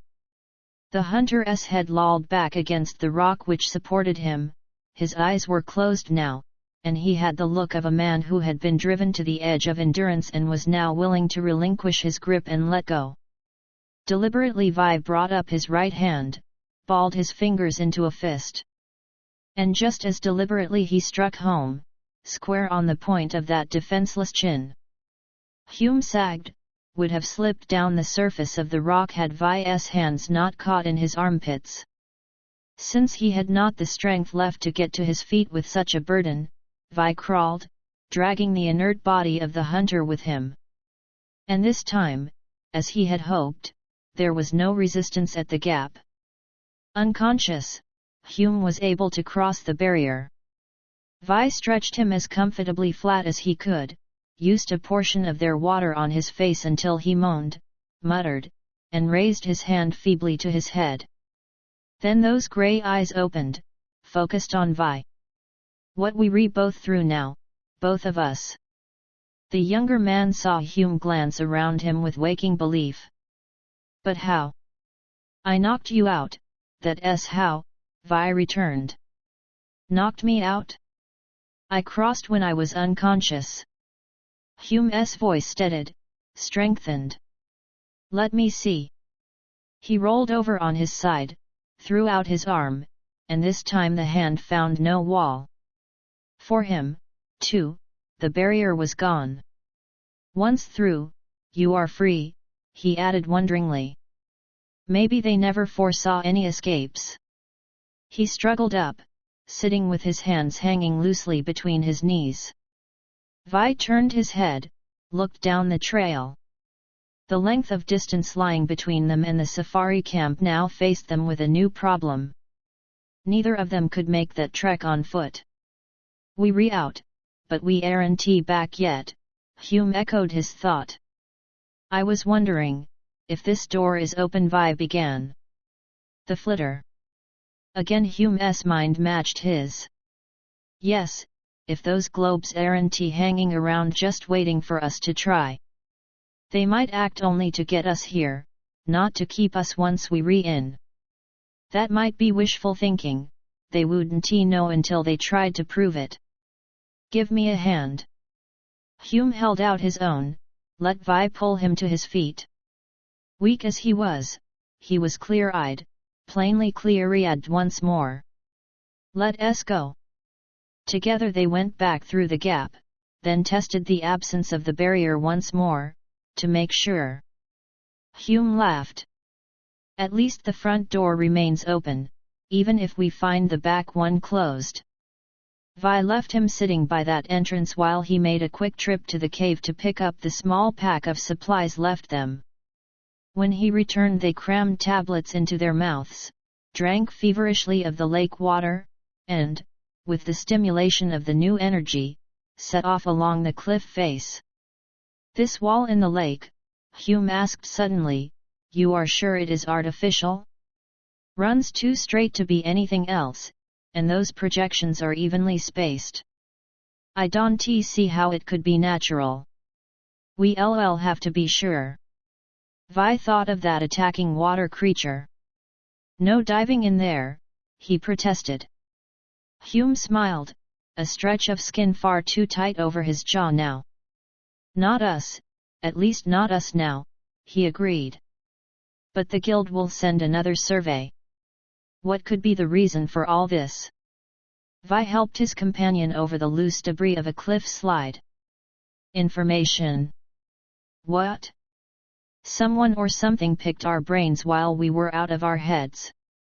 Or Hume paused suddenly, looked directly at Vi.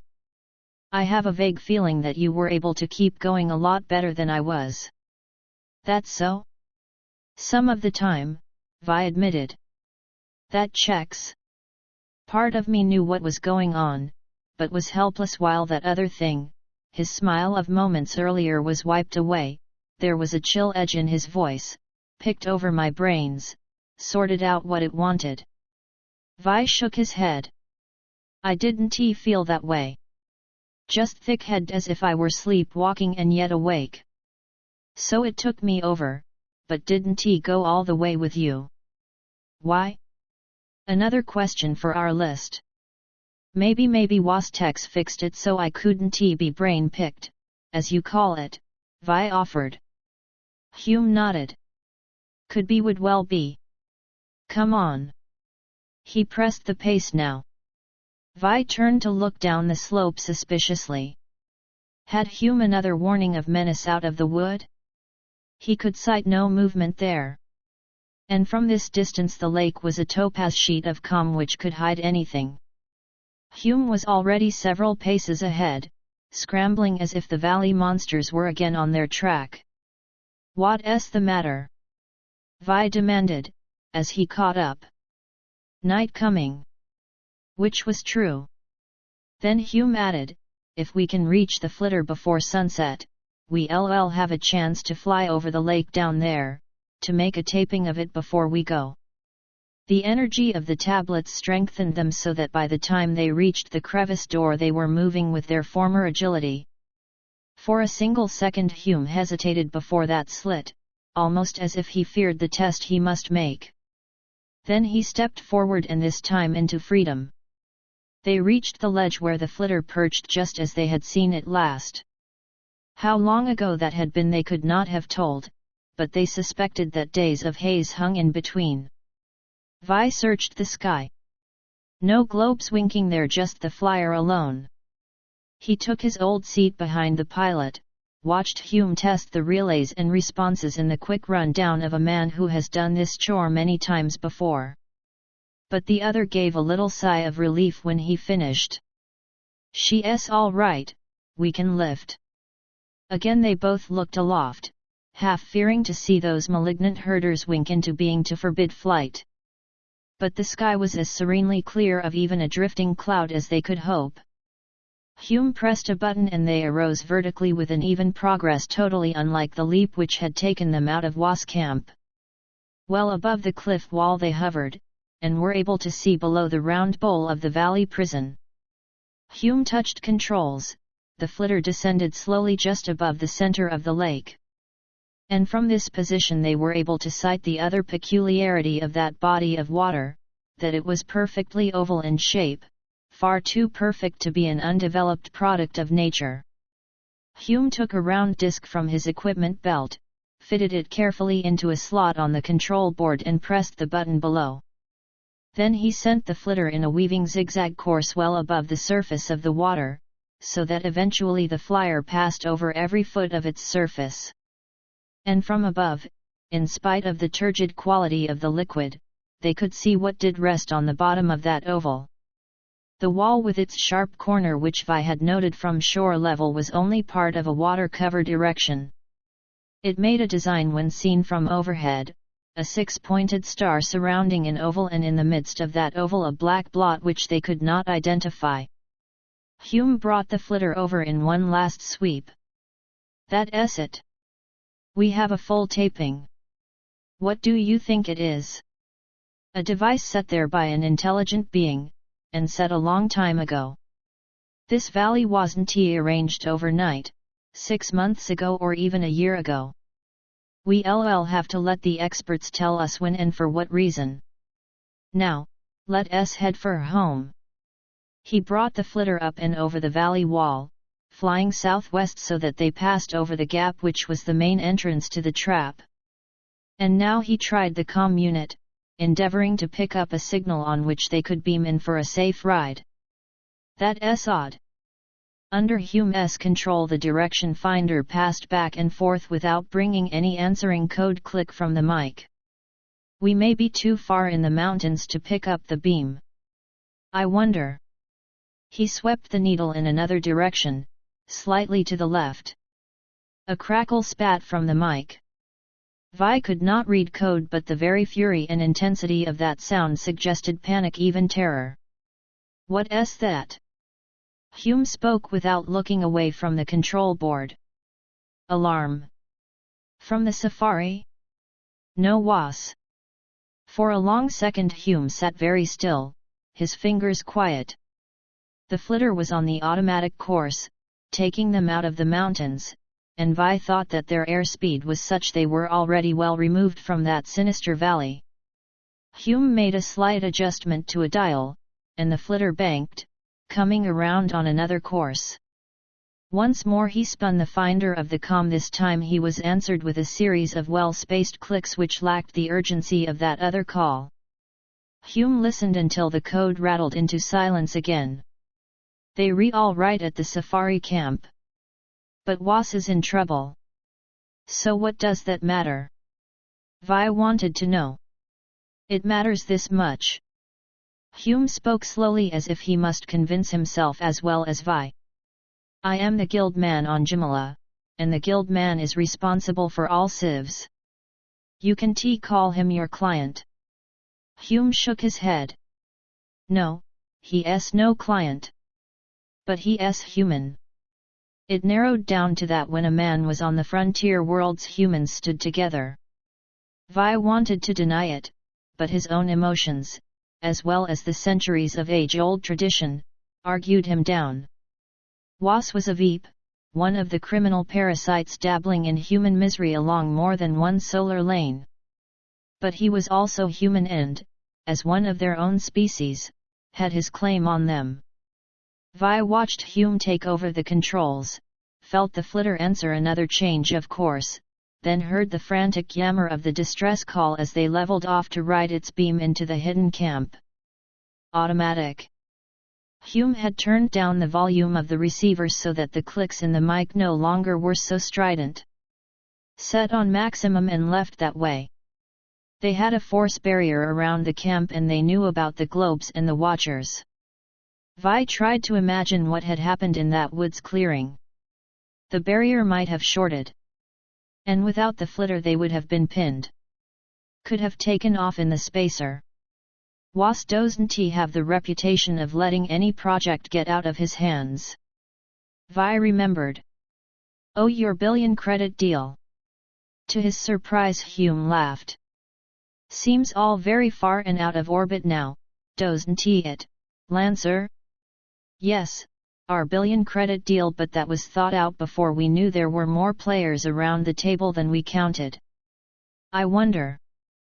But what he wondered he did not put into words, and a moment later he added over his shoulder, better try to get some rest, boy. We've some time to a set down. Vi did sleep, deeply, dreamlessly. And he roused after a gentle shaking to see a beam of light in the sky ahead, though around them was the solid darkness of night. That's a warning, Hume explained.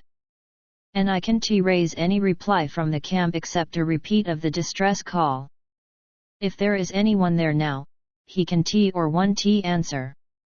Against that column of light they could make out the sky-pointed taper of the spacer, and the autopilot landed them beside that ship in the middle of an area well lighted by the steady shaft of light from the tripod standing where the atom lamp had been on the night they had made their escape from camp. Climbing stiffly from the small flyer they advanced with caution. A very few minutes later Hume slid his ray tube back into its belt loop. Unless they hold up in the spacer, and I can see why they do that, this camp's deserted. And they haven't taken any equipment with them except maybe a few items they could backpack. The ship proved as empty of life as the campsite. A wall seat pulled out too hastily so that it was jammed awry. The comm cabin suggested that the leave-taking, when and for what reason, had been a matter of some emergency. Hume did not touch the tape set to keep on broadcasting the call for assistance. What now? Vi wanted to know as they completed the search. The safari camp first and a call for the patrol. Look here, Vi set down the ration container he had found, was emptying it with vast satisfaction of one who had been too long on tablets. If you beam the patrol you'll have to talk, 1tu? Hume went on fitting new charges into his ray tube. The patrol has to have a full report. There's no way of bypassing that. Yes, we'll have to give all the story. You needn't worry. He snapped closed the load chamber. I can clear you all the way. You re the victim, remember. I wasn't thinking about that. Boy. Hume tossed the tube up in the air, caught it in his plasta hand. I went into this deal with my eyes wide open. Why doesn't matter very much now? In fact, he stared beyond Vi out into the empty, lighted camp. I've begun to wonder about a lot of things. Maybe too late. No, we'll call the patrol and we'll do it not because it is Was and his men out there, but because we re-human and they re-human, and there's a nasty setup here which has already sucked in other humans for its own purposes. The skeleton in the valley. And how very close they had been themselves to joining that unknown in his permanent residence. So now we make time back to the safari camp. Get our message off to the patrol and then we'll try to trace Was and see what we can do. Jumala is off a regular route. The patrol won't be here tomorrow at sunrise, no matter how much we wish a scouter would plan it then. Vi was quiet as he stowed in the flitter again. As Hume had said, events moved fast. A little while ago he had wanted to settle with this out-hunter, wring out of him not only an explanation for his being here, but claim satisfaction for the humiliation of being moved about to suit some other's purposes. Now he was willing to defeat Was, bring in the patrol, go up against whatever hid in that lake up there, providing Hume was not the loser. He tried to think why that was so and could not, he only knew it was the truth. They were both silent as they took off from Was' deserted camp, sped away over the black blot of the woodland towards the safari headquarters on the plains. There were stars above again but no globes. Just as they had won their freedom from the valley, so they moved without escort on the plains. But the lights were there, not impinging on the flitter, or patrolling along its line of flight. No, they hung in a glowing cluster ahead when in the dawn the flitter shot away from the woods, headed for the landmark of the safari camp. A crown of lights circled over the campsite, as if those below were in a state of siege. Hume aimed straight for them and this time the bobbing circle split wide open, broke to left and right. Vi looked below. Though the grayness of the morning was still hardly more than dusk, he could not miss those humps spaced at intervals on the land, just beyond the unseen line of the force barrier. The lights above, the beasts below, the safari camp was under guard point 12. There is only one way they could be moving toward the mountains. Hume stood in the open space among the bubble tents, facing him the 4 men of the camp, the 3 civs and Rovalt. You say it's been 7 days, planet time, since I left here. They may have been 5 days on that trail. If possible we have to stop them before they reach that valley. A fantastic story. Chamris wore the affronted expression of a man who expected no interference with his own concerns. Then catching Hume's eye he added, not that we doubt you, Hunter. We have the evidence in those dumb brutes waiting out there. However, by your own story, this Was is an outside the law veep, on this planet secretly for criminal purposes. Surely there is no reason for us to risk our safety in his behalf. Are you certain he is in any danger at all? You and this young man here have, by your testimony, been into the enemy's territory and have been able to get out again. Through a series of fortunate chances which might never occur again. Hume was patient, too patient, Rovald seemed to think. His hand moved, he was holding a ray tube so that a simple movement of the wrist could send a crisping blast across all the rest of the party. I say, stop this yapping and get out there and pick up the Veep. I intend to after I call the patrol. Rovald's tube was now aimed directly at Hume. No patrol, he ordered. This wrangling has gone far enough. It was Yaktasi who spoke with an authority which startled them all. And as their attention swung to him, he was already in action. Rovald cried out, the weapon spun from his fingers which were slowly reddening. Yaktasi nodded with satisfaction and he held his electopole ready for a second attack. Vi scooped up the tube which had whirled across the ground to strike against his borrowed boot. I'll set the call for the patrol, then I'll try to locate Was, Hume stated. Sensible procedure, Yaktasi approved in his dry voice. You believe that you are now immune to whatever force this alien installation controls? It would seem so. Then, of course, you must go. Why? Chamris countered for the second time. Suppose he isn't so immune after all? Suppose he gets out there and is captured again? He's our pilot. Do you want to be planet-bound here? This man is also a pilot. Starnes indicated Rovald, who was nursing his numb hand. Since he, too, is one of these criminals, he's not to be trusted. Chamris shot back. Hunter, I demand that you take us off planet at once.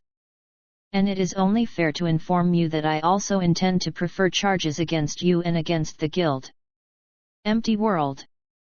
Just how empty have we found this world? But, gentle homo, Starnes showed no signs of any emotion but eager curiosity. To be here at this time is a privilege we could not hope to equal except by good fortune. The T-casts will be avid for our stories. What had that to do with the matter, puzzled Vi. But he saw Starnes' reminder produce a quick change in Chamris. The T-casts, he repeated, his expression of anger smoothing away. Yes, of course, this is, in a manner of speaking, a truly historic occasion. We are in a unique position. Had Yaktasi smiled? That change of lip line had been so slight Vi could not call it a smile. But Starnes appeared to have found the right way to handle Chamris. And it was the same little man who offered his services in another way when he said, diffidently to Hume, I have some experience with comms, Hunter. Do you wish me to send your message and take over the unit until you return? I gather, he added with a certain delicacy, that it will not be expedient for your gearman to engage in that duty now. So it was that Starnes was installed in the comm cabin of the spacer, sending out the request for patrol aid, while Rovald was locked in the storage compartment of the same ship, pending arrival of those same authorities. As Hume sorted out supplies and Vi loaded them into the waiting flitter, Yaktasi approached the Hunter. You have a definite plan of search? Just to cast north from their camp. If they've been gone long enough to hit the foothills, we may be able to sight them climbing. Otherwise, we'll go all the way up to the valley, wait for them there. You don't believe that they will be released after they have been processed? Hume shook his head. I don't think we would have been free, gentle homo, if it hadn't been for a series of fortunate accidents. Yes, though you didn't give us many details about that, Hunter. Hume put down the needler he had been charging. He studied Yaktasi across that weapon. Who are you? His voice was soft but carried a snap. For the first time Vi saw the tall, lean Civ really smile. A man of many interests, Hunter. Shall we let it go at that for the present? though I assure you that Was is not one of them in the way you might believe. Grey eyes met brown, held so straightly. Then Hume spoke. I believe you. But I have told you the truth. I have never doubted that, only the amount of it. There must be more talking later on, you understand that? I never thought otherwise. Hume set the needler inside the flitter. The sieve smiled again, this time including Vi in that evidence of goodwill before he walked away. Hume made no comment. That does it, he told his companion. Still want to go? If you do, and you can do it alone. No man could take on the valley and Was and his men. Hume made no comment. They had rested briefly after their return to the safari camp, and Vi had been supplied with clothing from Hume's bags, so that now he wore the uniform of the guild. He went armed, too, with the equipment belt taken from Rovalt and that other's weapons, needler and tube. At least they started on their dubious rescue mission with every aid the safari camp could muster. It was mid-afternoon when the flitter took to the air once again, scattering the hovering globes. There was no alteration in the ranks of the Blue Watchers waiting for the barrier to go down, or someone in the camp to step beyond that protection. They re-stupid, Vi said. Not stupid, just geared to one set of actions, Hume returned. Which could mean that what sends them here can change its orders. Good guess. I'd say that they were governed by something akin to our tapes. No provision made for any innovations. So the guiding intelligence could be long gone. I think it has been. Hume then changed the subject sharply.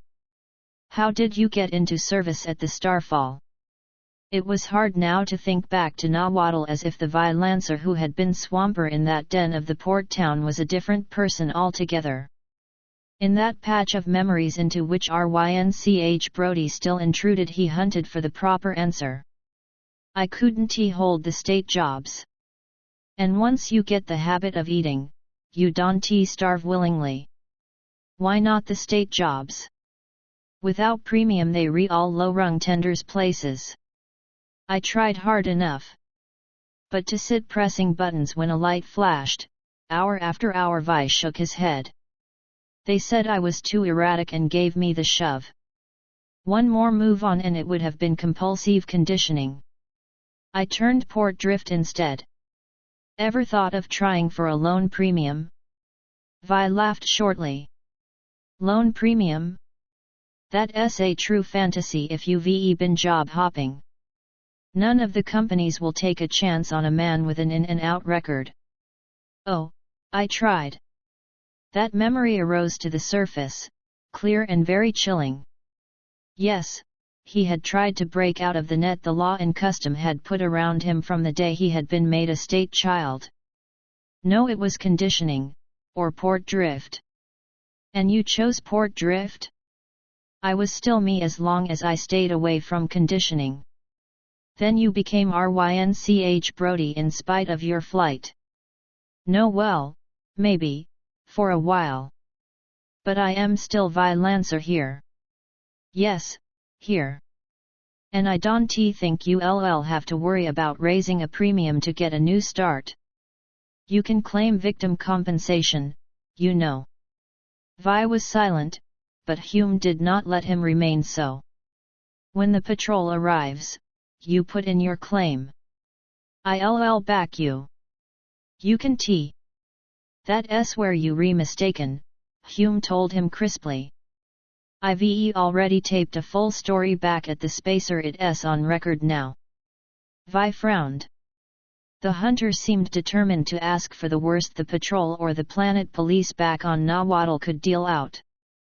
A case of illegal conditioning was about as serious as you could get. They shot along the diagonal of the triangle made by 3 points, the mountain valley, Was camp, and the safari headquarters, heading to the slopes up which the men must be herded if the beasts were shepherding them to the mountain valley.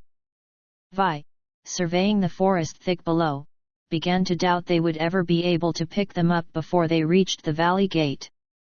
Hume took a weaving course, zigzagging back and forth, while they both watched intently for a glint from one of the globes, any movement which would betray that trail. And it was on one of the upper slopes that the flitter passed over two of the blue beasts lumbering along. Neither of the creatures paid any attention to the flyer, they moved with purpose on some mission of their own. "Maybe the tail end of the hunting pack," Hume commented. He sent the flyer hovering over a stunted line of trees and brush. Beyond that was bare rock. But though they hung for moments, nothing moved into that open. Wrong scent somehow. Hume brought the flitter around. He had it on manual control now, keeping it answering to the quick changes of his will. A longer sweep supplied the answer, a vegetation-roofed slit running back into the uplands, in a way resembling the crevice through which they had originally found their way into this country. Hume brought the flyer along that. But if the men they sought were pushing their way through below, they could not be sighted from the air. At last, with evening drawing in, Hume was forced to admit failure. "Wait by the gap?" Vi asked. "Have to now." Hume glanced about. "I'd say maybe tomorrow mid-morning before they make it that far if they are here. We'll have plenty of time." "Time for what?" "To make ready for a pitched battle with Was or with the beasts herding him. To try in the space of hours to solve the mystery of the lake." "Do you think we could blast that thing in the lake?" Vi asked. "We might be able to, just might. But that must be the last resort. We want that in working order for the XT men to study. No, we'd better plan to hold Was at the gate, wait for the patrol to come in." Less than an hour later, after a soaring approach, Hume brought the flitter down with neat skill on the top of one of the cliffs which helped to form the portal of the gap. There was no difference in the scene below, save that where the two bodies of the blue beasts had lain there were now only clean and shining bones. Darkness spread out from the lake woods like a growing stain of evil promise as the sun fell behind the peaks. Night came earlier here than in the plains. "Watch." Vi had been gazing down the gap. He was the first to note that movement in the cloaking bush. Out of the cover trotted a 4-footed, antlered animal he had not seen before. Sycan deer, Hume identified. But why in the mountains? It's a long way from its home range. The deer did not pause, but headed directly for the gap, and, as it neared, Vi saw that its brown coat was ruffed with patches of white froth, while more dripped from the pale pink tongue protruding from its open jaws, and its shrunken sides heaved. "Driven." Hume picked up a stone, hurled it to strike the ground ahead of the deer. The creature did not start, nor show any sign of seeing the rock fall. It trotted on at the same wearied pace, past the portal rocks into the valley. Then it stood still, wedge-shaped head up, black horns displayed, while the nose flaps expanded, testing the air, until it bounded toward the lake, disappearing in the woods. Though they shared watches during the night, there were no other signs of life, nor did the deer reappear from the woods. With the mid-morning there was a sudden sound to warn them, a wild cry which must have come from a human throat. Hume tossed one of the needlers to Vi, took the other, and they scrambled down to the floor of the gap passage. Was did not lead his men, he came behind the reeling trio as if he had joined the blasts as driver. And while his men wavered, staggered, gave the appearance of nearly complete exhaustion, he still walked with a steady tread, in command of his wits, his fears, and the company. As the first of the men blundered on, a fresh trickle of red running down his bruised face, Hume called Was. The Veep stopped short. He made no move to unsling the needler he carried, its barrel pointing skyward over his shoulder, but his round head with its upstanding comb of hair swung slightly from side to side. "Stop, Was, this is a trap." His three men kept on. Vi moved, for Peak leading that wavering group, stumbled, would have fallen had not the younger man advanced from the shadows to steady him. Vi. Hume made his name a warning. He had only time to glance around. Was, his broad face impassive except for the eyes, those burning madman's eyes, was aiming a ray tube. Broken free of his hold, Peak fell to the right, came up against Hume. As Vi went down he saw Was dart forward at a speed he wouldn't have believed a driven man could summon. The V plunged, escaping the shot. The hunter had no time to aim, rolled, and came up with the needler Vi had dropped. Then Hume, hampered by Peak's feeble clawing, met head on the swinging barrel of that weapon. He gave a startled grunt and smashed back against the cliff, a wave of scarlet blood streaming down the side of his head. The momentum of Was' charge carried him on.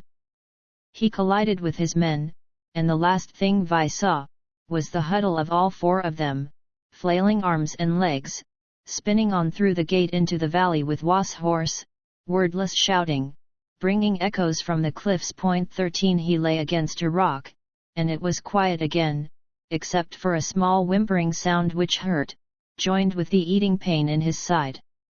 Vi turned his head, smelled burned cloth and flesh. Cautiously he tried to move, bring his hand across his body to the belt at his waist. One small part of his mind was very clear: if he could get his fingers to the packet there, and the contents of that packet to his mouth, the pain would go away, and maybe he could slip back into the darkness again. Somehow he did it, pulled the packet out of its container pouch, worked the fingers of his one usable hand until he shredded open the end of the covering. The tablets inside spilled out. But he had 3 or 4 of them in his grasp. Laboriously he brought his hand up, mouthed them all together, chewing their bitterness, swallowing them as best he could without water. Water the lake. For a moment he was back in time, feeling for the water bulbs he should be carrying. Then the incautious movement of his questing fingers brought a sudden stab of raw, red agony, and he moaned. The tablets worked. But he did not slide back into unconsciousness again as the throbbing torture became something remote and untroubling. With his good arm he braced himself against the cliff, managed to sit up. Sun flashed on the metal barrel of a needler which lay in the trampled dust between him and another figure, still very still, with a pool of blood about the head. Vi waited for a steadying breath or two, then started the infinitely long journey of several feet which separated him from Hume. He was panting heavily when he crawled close enough to touch the hunter. Hume's face, cheek down in the now sodden dust, was dabbled with congealing blood. As Vi turned the hunter's head, it rolled limply. The other side was a mass of blood and dust, too thick to afford Vi any idea of how serious a hurt Hume had taken. But he was still alive. With his good hand Vi thrust his numb and useless left one into the front of his belt. Then, awkwardly he tried to tend Hume. After a close inspection he thought that the mass of blood had come from a ragged tear in the scalp above the temple and the bone beneath had escaped damage. From Hume's own first aid pack he crushed tablets into the other's slack mouth, hoping they would dissolve if the hunter could not swallow. Then he relaxed against the cliff to wait for what he could not have said. Was' party had gone on into the valley. When Vi turned his head to look down the slope he could see nothing of them. They must have tried to push on to the lake. The flitter was at the top of the cliff, as far out of his reach now as if it were in planetary orbit. There was only the hope that a rescue party from the safari camp might come. Hume had set the directional beam on the flyer, when he had brought her down, to serve as a beacon for the patrol, if and when Starnes was lucky enough to contact a cruiser. Hume's mouth moved, cracked the drying bloody mask on his lips and chin. His eyes blinked open and he lay staring up at the sky. Hume Vi was startled at the sound of his own voice, so thready and weak, and by the fact that he found it difficult to speak at all. The other's head turned, now the eyes were on him and there was a spark of awareness in them. Was? The whisper was as strained as his own had been. In there. Vi's hand lifted from Hume's chest indicating the valley. Not good. Hume blinked again. How bad? His attention was not for his own hurt, his eyes searched Vi. And the latter glanced down at his side. By some chance, perhaps because of his struggle with Peak, Was' beam had not struck true, the main core of the bolt passing between his arm and his side, burning both. How deeply he could not tell, in fact he did not want to find out. It was enough that the tablets had banished the pain now. Seared a little, he said. You've a bad cut on your head. Hume frowned. Can we make the flitter? Vi moved, then relaxed quickly into his former position. Not now, he evaded, knowing that neither of them would be able to take that climb. Beam on? Hume repeated Vi's thoughts of moments before. Patrol coming? Yes, eventually the patrol would come, but when? Hours, days? Time was their enemy now. He did not have to say any of that, they both knew. Needler Hume's head had turned in the other direction, now his hand pointed waveringly to the weapon in the dust. They won TB back, Vi stated the obvious. Those others had been caught in the trap, the odds on their return without aid were very high. Needler. Hume repeated more firmly, and tried to sit up, falling back with a sharp intake of breath. Vi edged around, stretched out his leg and scraped the toe of his boot into the loop of the carrying sling, drawing the weapon up to where he could get his hand on it. As he steadied it across his knee, Hume spoke again. Watch for trouble. They all went in, Vi protested. But Hume's eyes had closed again. Trouble maybe. His voice trailed off. Vi rested his hand on the stock of the needler. Hoo-hoo-hoo. That beast wail as they had heard it in the valley. Somewhere from the wood. Vi brought the needler around, so that the sights pointed in that direction. Their death might be hunting, but there was nothing he could do. A scream, filled with all the agony of a man in torment, caught up on the echoes of that other cry. Vi sighted a wild waving of bushes. A figure, very small and far away, crawled into the open on hands and knees and then crumpled into only a shadowy blot on the moss. Again the beast's cry, and a shouting. Vi watched a second man back out of the trees, still facing whatever pursued him. He caught the glint of sun on what must be a ray tube. Leaves crisped into a black hole, curls of smoke arose along the path of that blast.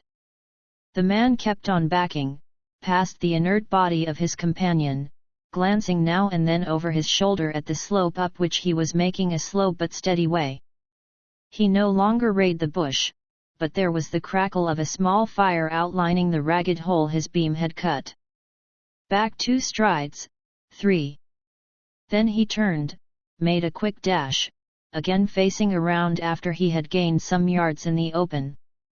Vi saw now it was Was. Another dash and an about-face.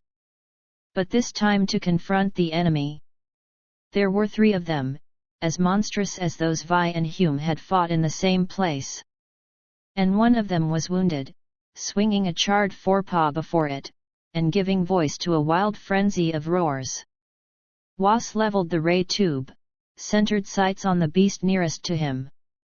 The man hammered at the firing button with the flat of his other hand, and almost paid for that second of distraction with his life, for the creature made one of those lightning-swift dashes Vi had so luckily escaped. The clawed forepaw tore a strip from the shoulder of Was' tunic, left sprouting red furrows behind. But the man had thrown the useless tube into its face, was now running for the gap. Vi held the needler braced against his knee to fire. He saw the dart quiver in the upper arm of the beast, and it halted to pull out that sliver of dangerously poisoned metal, crumpled it into a tight twist.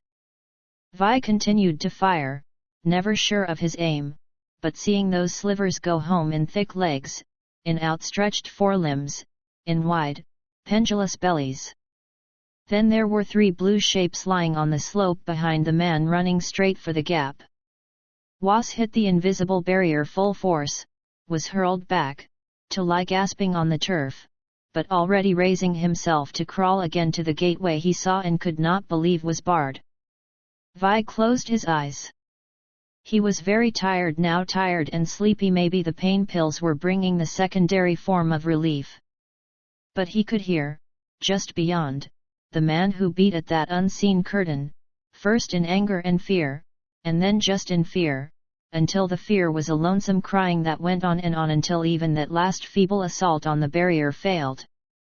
We have here the tape report of Ras Hume, out hunter of the guild. Vi watched the officer in the black and silver of the patrol, a black and silver modified with the small, green, eye badge of XT, with level and hostile gaze. Then you know the story. He was going to make no additions nor explanations.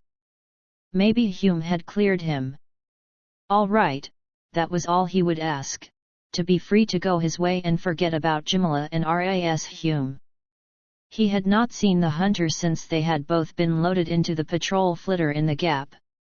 Was had come out of the valley a witless, dazed creature, still under the mental influence of whoever, or whatever, had set that trap.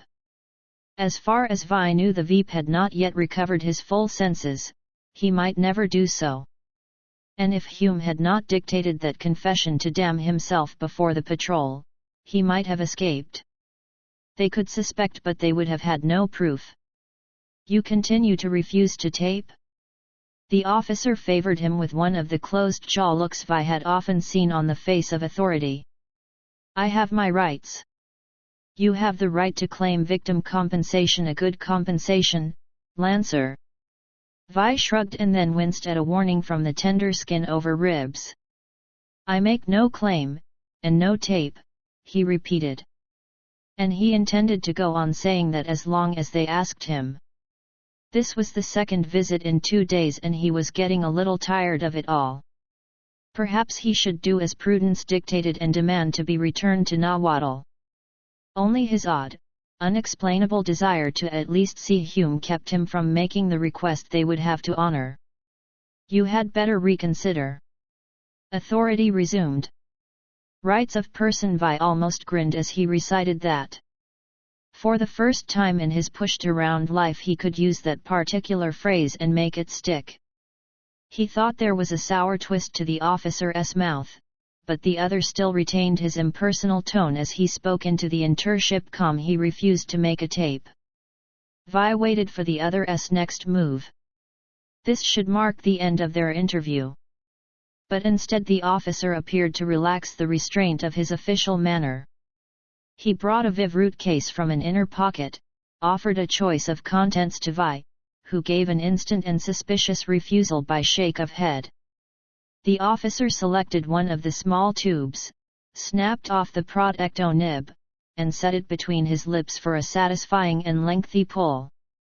Then the panel of the cabin door pushed open, and Vi sat up with a jerk as Ras Hume, his head banded with a skin core covering, entered. The officer waved his hand at Vi with the air of one turning over a problem. You were entirely right. And he's all yours, Hume. Vi looked from one to the other. With Hume's tape in official hands, why wasn't he the hunter under restraint? Unless, because they were aboard the patrol cruiser, the officers didn't think a closer confinement was necessary. Yet the hunter wasn't acting the role of prisoner very well. In fact, he perched on a wall flip seat with the ease of one completely at home, accepted the Vivroot Vi had refused. So you want to make a tape? He asked cheerfully. You act as if you want me to.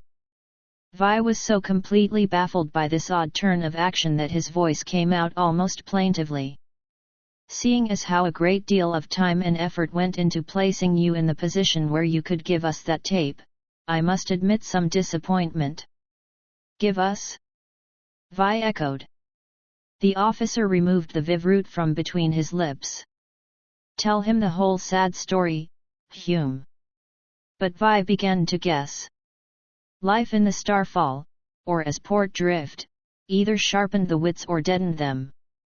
Vi's had suffered the burnishing process. A setup? A setup, Hume agreed. Then he glanced at the patrol officer a little defensively. I might as well tell the whole truth, this didn't quite begin on the right side of the law. I had my reasons for wanting to make trouble for the Kogan estate, only not because of the credits involved. He moved his plastiflesh hand. When I found that LB from the Largo drift and saw the possibilities, did a little daydreaming, I worked out this scheme. But I am a guild man, and as it happens, I want to stay one. So I reported to one of the masters and told him the whole story, why I hadn't taped on the records my discovery on Jumala. When he passed along the news of the LB to the patrol, he also suggested that there might be room for fraud along the way I had thought it out. That started a chain reaction. It happened that the patrol wanted Was. But he was too big and slick to be caught in a case which couldn't be broken in court. They thought that here was just the bait, he might snap it, and I was the one to offer it to him. He could check on me, learn that I had excellent reason to do what I said I was doing. So I went to him with my story and he liked it. We made the plan work just as I had outlined it. And he planted Rovalt on me as a check. But I didn't know Yaktasi was a plant, also. The patrol officer smiled. Insurance, he waved the Viv route, just insurance. What we didn't foresee was this complicating alien trouble. You were to be collected as the castaway, brought back to the center, and then, once Was was firmly enmeshed, the patrol would blow the thing wide open. Now we do have Was. With your tape we'll have him for good, subject to complete reconditioning. But we also have an XT puzzle which will keep the services busy for some time. And we would like your tape. Vi watched Hume narrowly. Then you an agent? Hume shook his head. No, just what I said I am, an out hunter who happened to come into some knowledge that will assist in straightening out a few crooked quirks in several systems. I have no love for the Kogan clan, but to help bring down a veep of Was measure does aid in reinstating one's self-esteem. This victim compensation, I could claim it, even though the deal was a setup. You'll have first call on Was assets. He has plenty invested in legitimate enterprises, though we'll probably never locate all his hidden funds. But everything we can get open title to will be impounded. Have something to do with your share? Inquired the officer. Yes. Hume was smiling subtly. He was a different man from the one Vi had known on Jumala. Premium for the guild is 1,000 credits down, 2,000 for training, and say another for about the best field outfit you can buy. That'll give you maybe another 2 or 3,000 to save for your honorable retirement. How did you know? Vi began and then had to laugh in spite of himself as Hume replied, I didn't good guess, eh? Well, zoom out your recorder, Commander. I think you are going to have some very free speech now. He got to his feet. You know, the guild has a stake in this alien discovery. We may just find that we haven't seen the last of that valley after all, recruit. He was gone, and Vi, eager to have the past done with, and the future beginning, reached for the dictation mic. Imprint. This ebook is the product of many hours of hard work by volunteers for Standard eBooks, and builds on the hard work of other literature lovers made possible by the public domain. This particular ebook is based on a transcription from Project Gutenberg and on digital scans from the Distributed Proofreaders Open Library System. The source text and artwork in this ebook are believed to be in the United States public domain, that is, they are believed to be free of copyright restrictions in the United States. They may still be copyrighted in other countries, so users located outside of the United States must check their local laws before using this ebook. The creators of, and contributors to, this ebook dedicate their contributions to the worldwide public domain via the terms in the CC 01.0 Universal Public Domain Dedication. For full license information, see the uncopyright at the end of this ebook. Standard eBooks is a volunteer-driven project that produces ebook editions of public domain literature using modern typography, technology, and editorial standards, and distributes them free of cost. You can download this and other ebooks carefully produced for true book lovers at standardebooks.org. Colophon Star Hunter was published in 1961 by Andre Norton. This ebook was produced for Standard eBooks by Peter Flynn, and is based on a transcription produced in 2006 by Greg Weeks, Sankar Vishwanathan, and the online distributed proofreading team for Project Gutenberg, and on digital scans from the Distributed Proofreaders Open Library System. The cover page is adapted from States of Mind Those Who Go, a painting completed in 1911 by Umberto Boccioni. The cover and title pages feature the League Spartan and Sorts Mill Gaudi typefaces created in 2014 and 2009 by the League of Movable Type. This edition was released on June 16, 2022, 9:31 p.m. and is based on revision A48D037.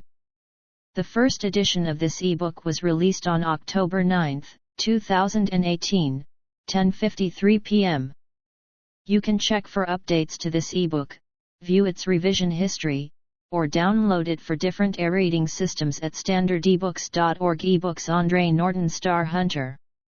The volunteer-driven Standard eBooks project relies on readers like you to submit typos, corrections, and other improvements. Anyone can contribute at standardebooks.org. Uncopyright. May you do good and not evil. May you find forgiveness for yourself and forgive others. May you share freely, never taking more than you give. Copyright pages exist to tell you can do something. Unlike them, this uncopyright page exists to tell you that the writing and artwork in this ebook are believed to be in the United States public domain, that is, they are believed to be free of copyright restrictions in the United States. The United States public domain represents our collective cultural heritage, and items in it are free for anyone in the United States to do almost anything at all with, without having to get permission. Copyright laws are different all over the world, and the source text or artwork in this ebook may still be copyrighted in other countries. If you are not located in the United States, you must check your local laws before using this ebook. Standard eBooks makes no representations regarding the copyright status of the source text or artwork in this ebook in any country other than the United States. Non-authorship activities performed on items that are in the public domain, so-called sweat of the brow work, don't create a new copyright. That means that nobody can claim a new copyright on an item that is in the public domain for, among other things, work like digitization, markup, or typography. Regardless, the contributors to this ebook release their contributions under the terms in the CC 01.0 Universal Public Domain Dedication, thus dedicating to the worldwide public domain all of the work they've done on this ebook, including but not limited to metadata, the title page, imprint, colophon, this uncopyright, and any changes or enhancements to, or markup on, the original text and artwork. This dedication doesn't change the copyright status of the source text or artwork. We make this dedication in the interest of enriching our global cultural heritage, to promote free and libre culture around the world, and to give back to the unrestricted culture that has given all of us so much.